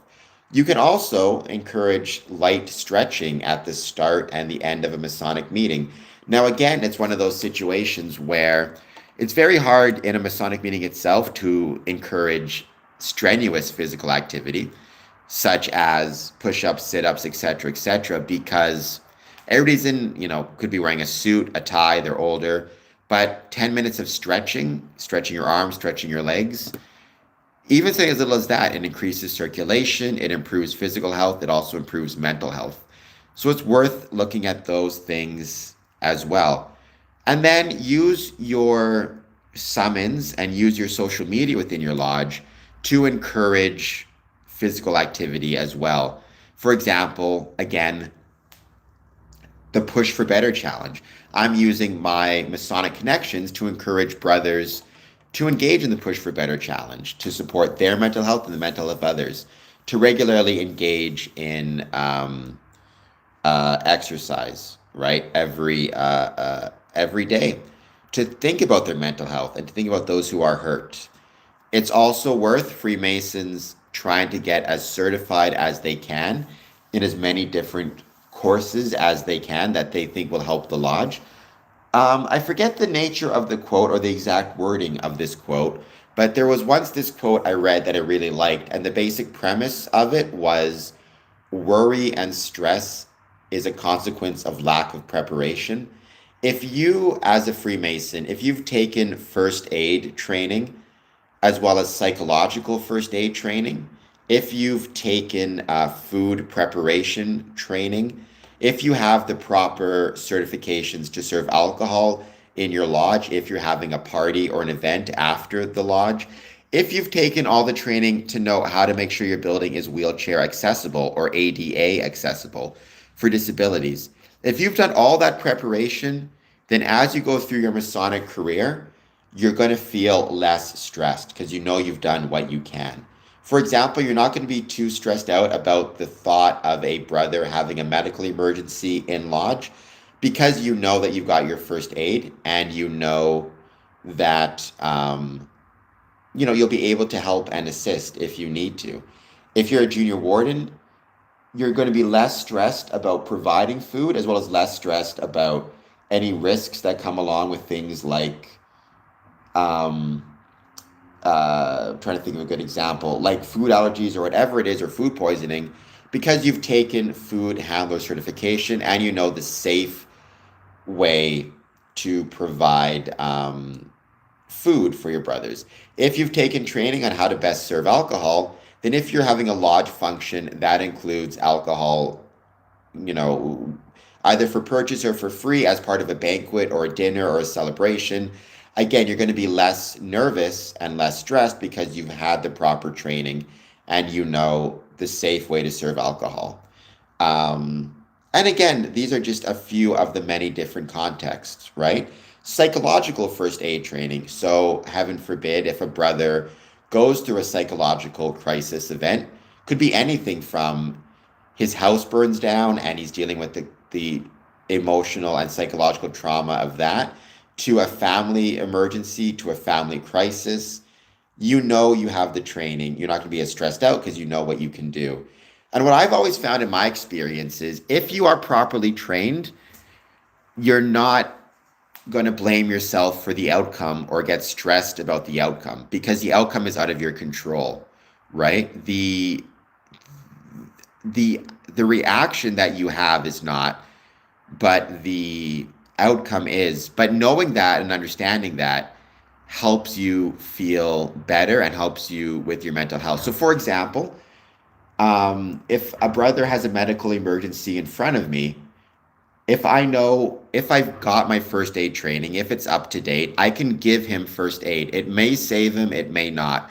But at the end of the day, I will know that I acted within my training and I did the best I could, and that has to be good enough, right, in that moment.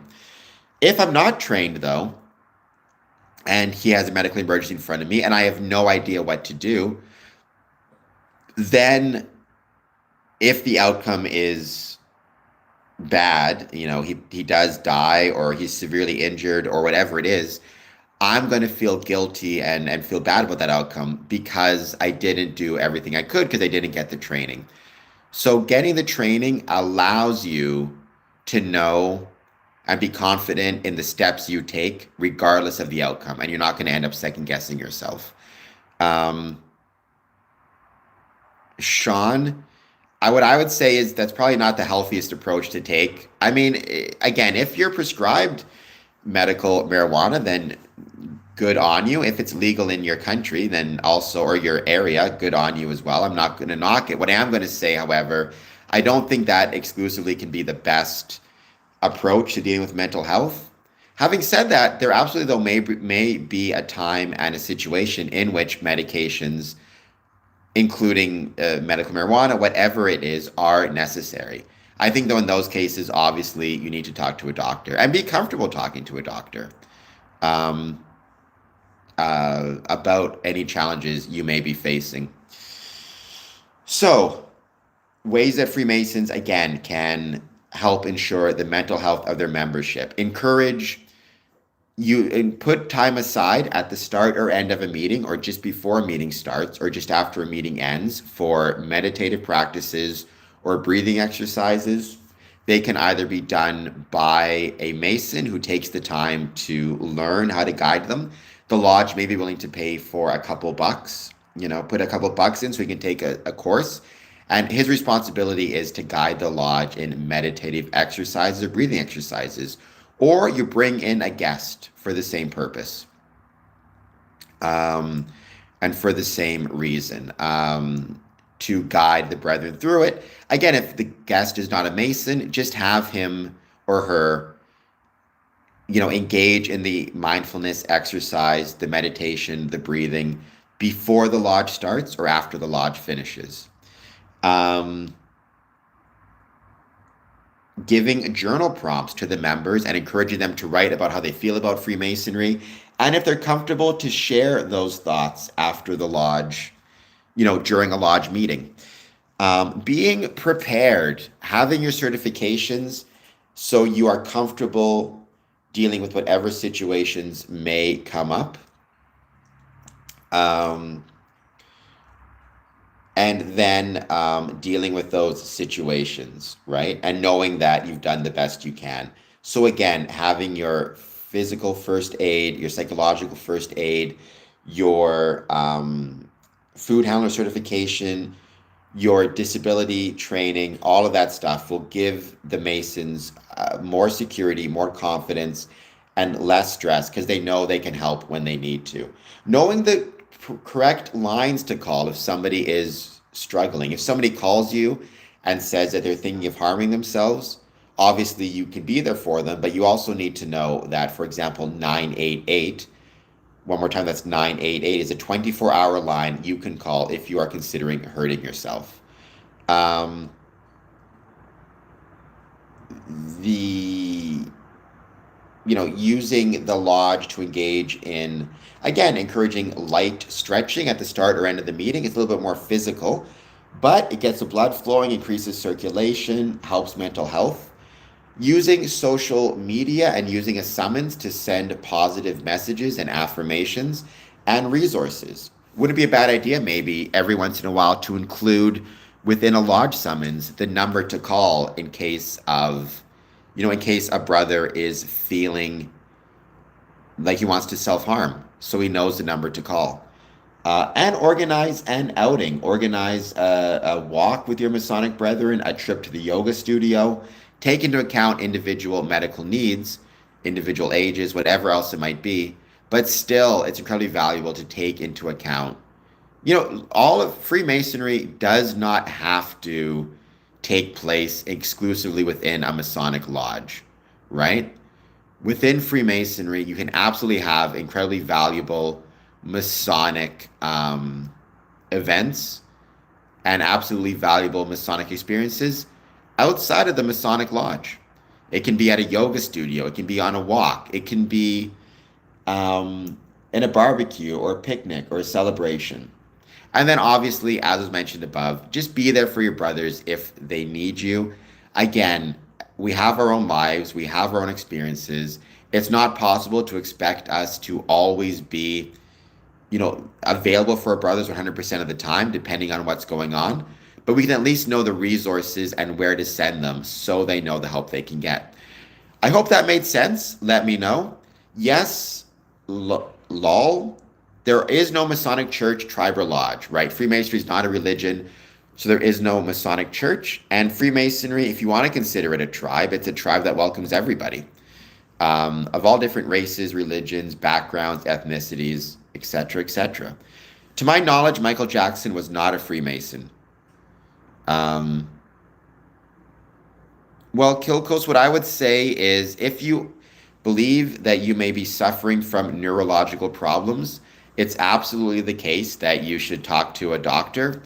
Also, in terms of serving of food, again, I would recommend every Mason get his food handler certification training, which I think is incredibly important because, amongst other things, it absolutely helps give you the confidence to know if you're a junior warden and you're serving food as safely as possible. Terry, you're weird. Gonna put you in a timeout.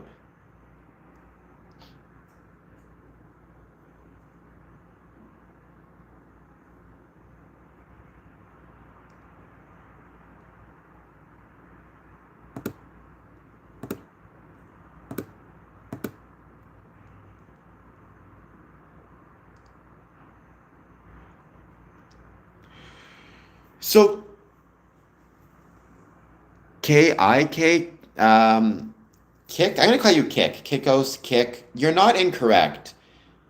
Medication, mindfulness, exercise is not going to, there is no single thing or even multiple things that will solve every problem. There are issues with material problems, right? If a brother or if anybody, for example, doesn't think they can pay their rent, doesn't have the money for um, for their rent, for food, for medications, for their family's medications.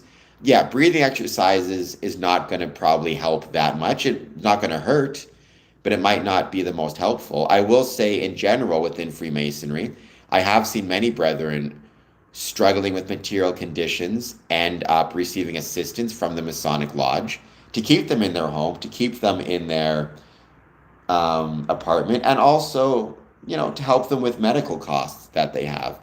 So that absolutely can be the case. What I'd also say, though, is within Freemasonry, it's absolutely the case that, it can help with an individual material conditions. That's why I always recommend, amongst other resources that a Masonic Lodge needs, yes, it should have and it should require, you should know the crisis lines to call if you're thinking of self-harming. A Mason should also probably know where the food banks are, where the social services are, where the shelters are. So if there's a brother and he just has nowhere to go, no food, no whatever it is, and can't get help anywhere else, you know those places of last resort. Well, Terry, don't, because you're being weird and it gets annoying. So cut it out. Snake, talk to another doctor, right? It might be worth talking to another doctor if you're struggling with the one you have. Although also, it could be because you tried to escape from New York and that was probably very challenging for you.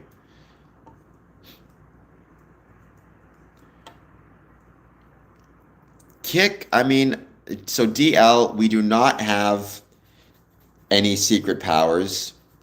Um, it'd be fun if we did. Vanilla, um,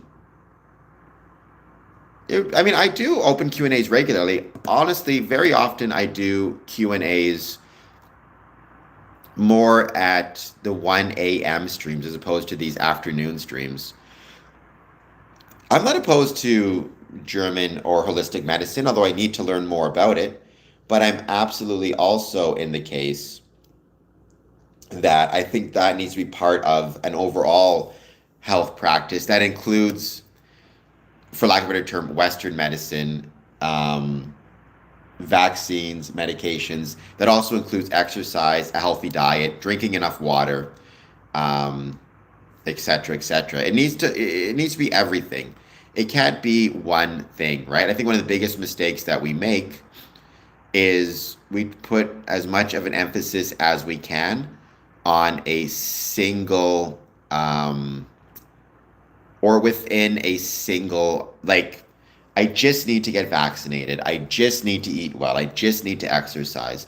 It needs to be everything. And I think Freemasonry, actually, one of the beautiful things about Freemasonry is it absolutely gives us or creates within us an opportunity to bring in healthy practices in a variety of different aspects of our life into one. And that's what Freemasons should be doing.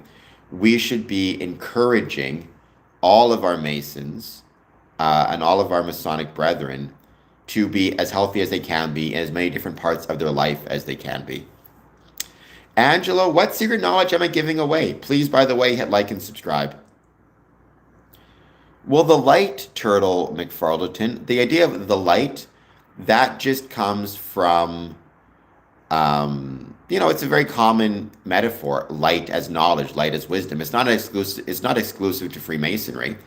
You need to keep that in mind. Many different groups, organizations have used light as a metaphor for knowledge. Where do you think the term enlightenment comes from? That is not the case at all, Angelo. That is not the case at all. Well, when you say we, I mean humanity made it, of course, but individuals did not. Many individuals died because they were not vaccinated. Well, not because there was no vaccinations to be had, right? I mean, this gets into a whole can of tuna. All I can say, I've said it a million times, I am 100% pro-vaccination, not just for yourself, but for those around you. The reason my personal opinion is I would probably, I don't know, this could be hubris speaking. I personally believe that if I were to, for example, get COVID, get sick, get an infection, whatever it might be, I think I'd probably survive. I think I'm pretty healthy. But it's not just about me, it's about passing or the potential to pass on diseases to others. Also, it's about making sure as much as possible I am not going to require or not going to need medical intervention. So again, maybe I could survive these diseases, but maybe in order to survive them, I would need medical intervention and medical help. I don't want to require that.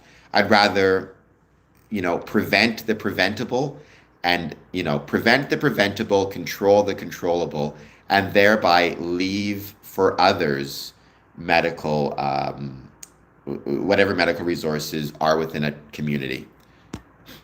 Well, DL, I've got many COVID vaccines and many boosters. I'm not glowing green yet. I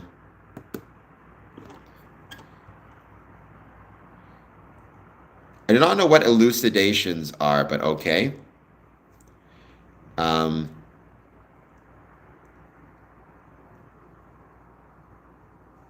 Well, I mean, Lucifer, Morningstar. There are some people, and this isn't Masonic, by the way, despite what Albert Pike says, there are some people who refer to Lucifer as the morning star or the light bringer. I'm not a theologian, though. I'm not a theological expert. I mean, Prometheus brought fire, right? What is fire if not a light source and a heat source? But you can think about it in terms of a light source. The idea of light as knowledge is a pretty standardized and a pretty standard Masonic, and not just Masonic, but a pretty standard metaphor within the history of humanity. Promoting that poison, I am here promoting vaccines, I guess. I'm not a doctor, so you should always first and foremost talk to your doctor about what they prescribe or what they think. I can just speak for myself and say, I'm trying to think the different vaccines I've got so far. I've got tetanus, hepatitis A, hepatitis B vaccines, flu, COVID, yellow fever. Ain't glowing green. Vi Victor, you are a very strange person and you are a weird person, and I think you lead a very not good life. Whether I'm Jewish or not does not make a difference to being a Freemason, nor for that matter to getting vaccinated. I'm comfortable saying that because I've known many people of different races and ethnicities and backgrounds and religions who have been vaccinated without issue. So, both Jewish and non-Jewish.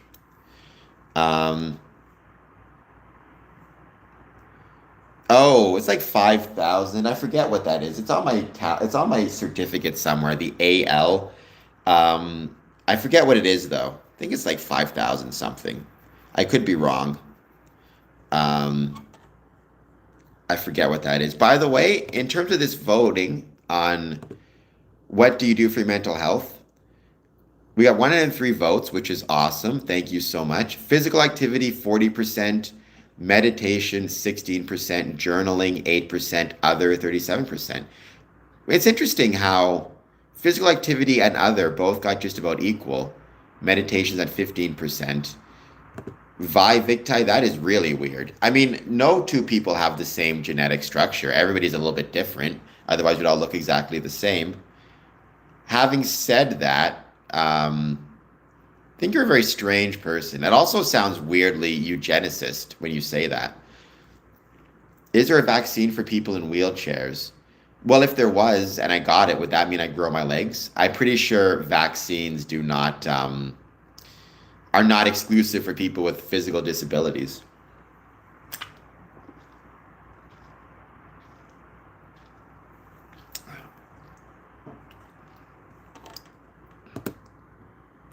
We're going to be ending this stream soon because we are almost at 3 o'clock. I'll be back on tonight. Spirit, those are awesome. Physical activity, nature, and listening to music, those are all excellent, excellent examples of ways to improve your mental health. I love listening to music. Music is proof that God loves us and wants us to be happy. I also love nature very much, so that's really, really cool also.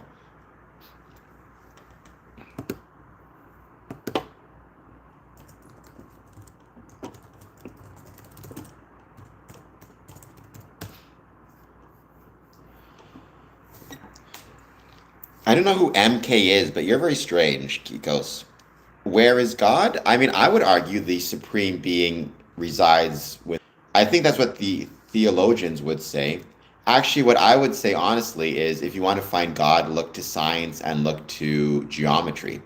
I think that might be a kind of a Masonic idea that the supreme being exists within geometry of the universe and the rational nature of the universe. At least that's my opinion. Um, Vi Victor, you are full of nonsense, and the nonsense that you discuss harms other people. So you need to keep that in mind as well. Though my suspicion is you're not able to recognize that because you are mentally unwell, more than likely. Um, well, I'm still here rocking it out. I ain't glowing green, so keep that in mind. At least I don't think I glow green. Maybe when I turn the lights out, I do. Who knows? Um, but yeah. And by the way, what would the yellow fever vaccine or Hep A and Hep B or tetanus have to do with the Europeans? I mean, it's nonsense, but I could maybe understand the idea of, if you're a conspiracy theorist, argue that like you shouldn't get the COVID vaccine, you should get it. But I can understand conspiracy theorists using COVID as a particular example because it's a new vaccine. People are always afraid of what's new. What's your problem with getting the tetanus shot or the yellow fever vaccine or Hep A and Hep B? Um, Thank you, Freemason Courtney. Um, so even yellow fever, even tetanus, even Hep A, Hep B, they all come from one dude. Hello, Father underscore Fred. Thank you for being here. Please take a moment if you're not new, you've been here before. Um, well, unknown, you hit the like and subscribe button. How about that? And then we'll go from there.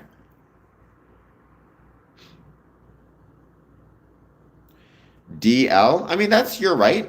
You can believe or not believe in whatever you want. Keep in mind, I speak exclusively for myself, but I do believe in vaccines. So I would suggest everybody should get vaccinated. Um,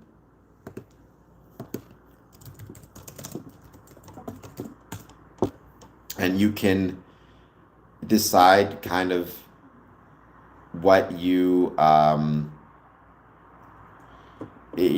at the end of the day, you can decide what you want. My advice would be always don't listen to me, listen to your doctor, listen to a doctor that's a qualified doctor that's graduated medical school, not some dude selling, ivermectin out the back of his car. Actually listen to a medical doctor and went to medical school because your doctor is always going to be hopefully the person who knows you the best and who is able to best give you the best answers to your medical issues. So, Stanley Plotkin is an American physician and virologist who specialized in the development of vaccines. In the 1960s, he played a pivotal role in the discovery of a vaccine against rubella virus while at the Weisstar Institute in Philadelphia. All right. So he was very active in the development of vaccines. I don't believe that means he created every vaccine. That seems incredibly unlikely to me. Um, Got a wife and two kids. Like the smallpox vaccine, right? That was way before Stanley Plotkin's time, right? Like, just is one example. When was smallpox vaccine created?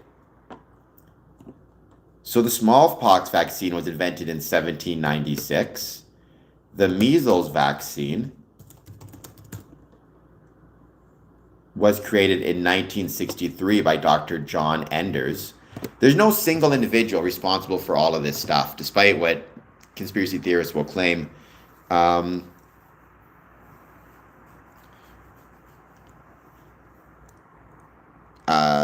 God bless America. Immortal, I love America. Please hit like and subscribe. Immortal2332. I'm a Canadian. I think Canada is the greatest country in the world, but I absolutely love my American friends, family, and brethren. Um, I've said it a million times. Canada is the greatest country in the world, but in part because we have the greatest neighbors in the world. What's wrong with monkey enzymes? I have no idea if there are monkey enzymes in vaccines or not, but we evolved from monkey. No, we evolved with monkeys from a common ancestor, so not too good for anything. Unknown. I think everybody needs to be vaccinated. It's always been my opinion. Everybody needs to be vaccinated, or at least should be. Again, whether they choose to or not, that's a whole other can of tuna. I mean, I'm sure that's true, Spirit, or sorry, Uncle. That doesn't mean Canada is not pretty great also. Um,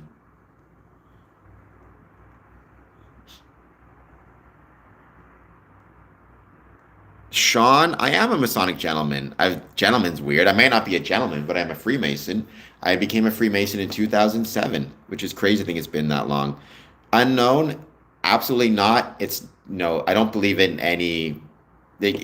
Everybody, in my opinion, should be vaccinated. Again, that's my opinion. Um, it's the lighting, unknown. It's the lighting that makes them seem more yellow than they are. Although I could do better with my dental health. It's a valid point, right? It goes back to the idea of being a little bit of a hypocrite. We all are. I do my best to be healthy. I exercise regularly. I do my best to work out. I do my best to drink lots of water. But I'm definitely not the best when it comes to dental hygiene. So I could be better. Although I've recently had a dentist appointment and they found no cavities. A couple of years ago, I had a few cavities to deal with, but recently, the last dental appointment, no cavities. So there you go. At least I'm doing better with that.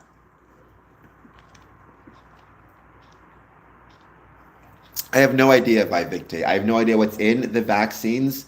What I know is my doctor tells me to get them, and I get them because I trust my doctor.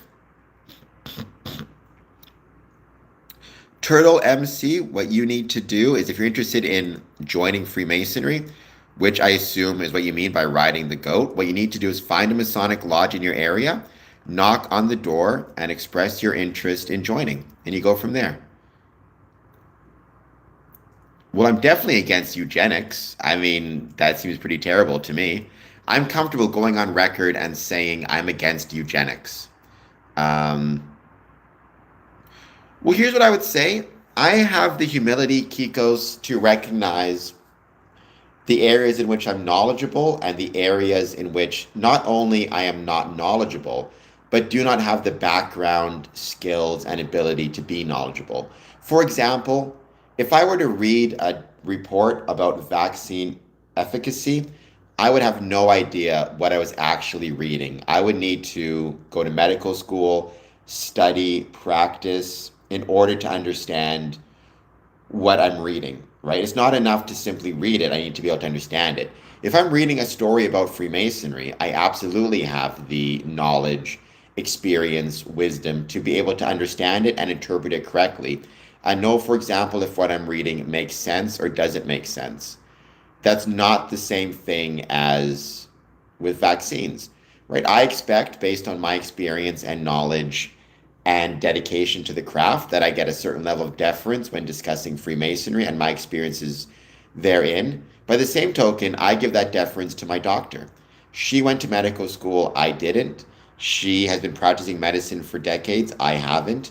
So I need to have enough humility to recognize that I don't know, not just what I don't know how to adequately understand what I don't know.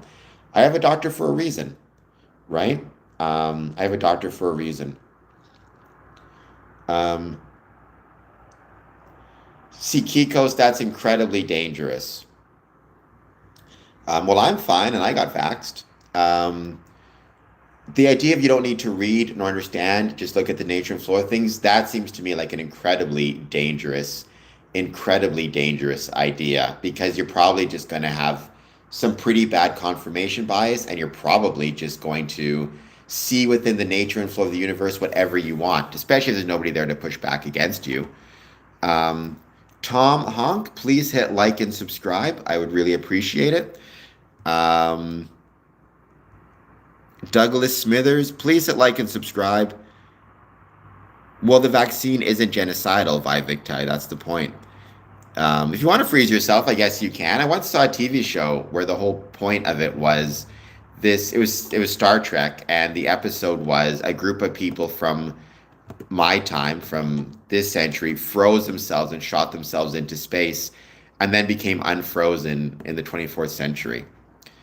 I am not a fan of Trump. Right now, um, Freemasonry is not political. There are many Freemasons who may think Trump is great. I am not one of them personally. I don't like Trump. Um, Again, that's me. Others may have disagreements in terms of Freemasonry. Um,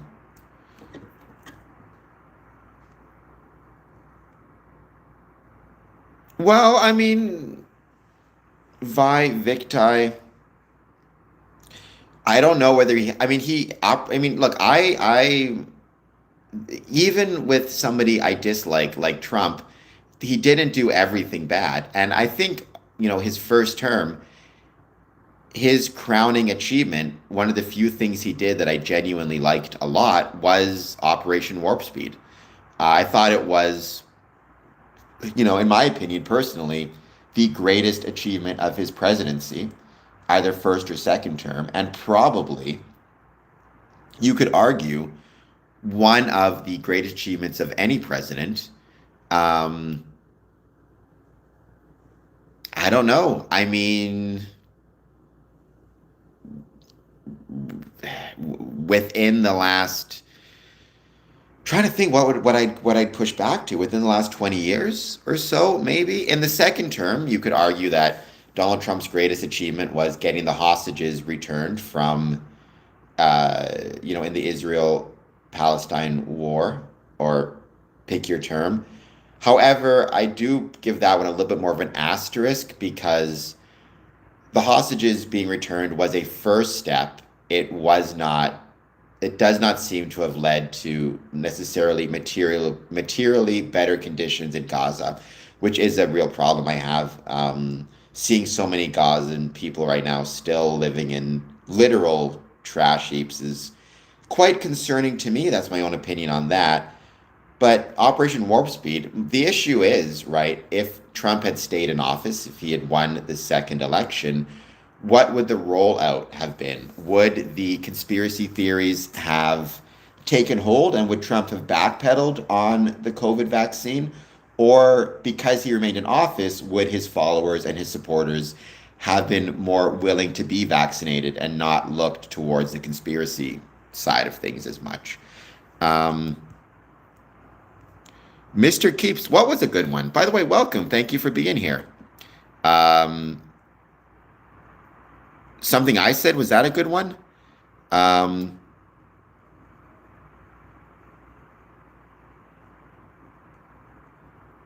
Who cares about Palestine? I mean, I care about it because I care about people. I'm also a member of a lodge in Israel, and generally I'd like people to be well. I think I've always been a believer that the idea of isolationism is wrong. Um, oh, yes, with the frozen people. I've always been a believer that isolationism is wrong. I think governments have a responsibility to care about what happens in the world and want a more secure world. Because by having a more secure world and a peaceful world, we have security at home. I mean, for example, if I was living in, if my next door neighbors, they're not, I love my next door neighbors, but let's say my next door neighbors were constantly fighting and screaming at each other and completely ruining their apartment and destroying it, that brings down the property value of my place. That also makes it harder for me to live my life. I should care about what's happening in the world, as should everybody, as should every Mason, by the way, because there's Freemasons around the world. I've heard a million conspiracy theories about Epstein. I hate conspiracy theories. Jason, when you say Cameron, what do you say? Chezzy, neither of those seem like the best way to deal with your mental health, isolation or plenty of beer. I would say there's probably much healthier ways to deal with those things than either of those. But at the end of the day, you have to decide for yourself, I suppose. But consider some things outside of isolation and substances. Um, the stream is going very well, Jason. Thank you for being here. Um, well, I mean, I suppose any theory becomes a fact when it's proven. Some things simply cannot be proven in any meaningful way and remain a theory forever, like gravity will remain a theory forever, despite the fact that it's been tested countless times. There's always, in theory, one more test that could come up and disprove the whole thing, so it kind of has to remain a theory. I mean, conspiracy theory, to my understanding, the CIA coined the term, but I tend to treat it as like the simplest explanation is the best one, or the simplest definition is the best one. A conspiracy theory is any theory or any idea which provides simple, convenient answers to complicated problems, and in doing so provides an easily identifiable boogeyman or target against which people can express vitriol, and in doing so ignore the problems within their own backyard or their own lives. Um,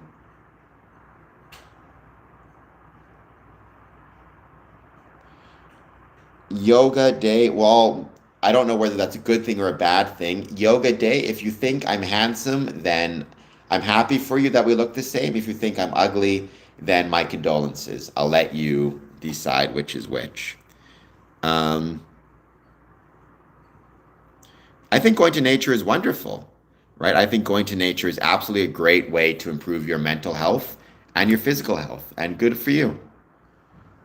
Um,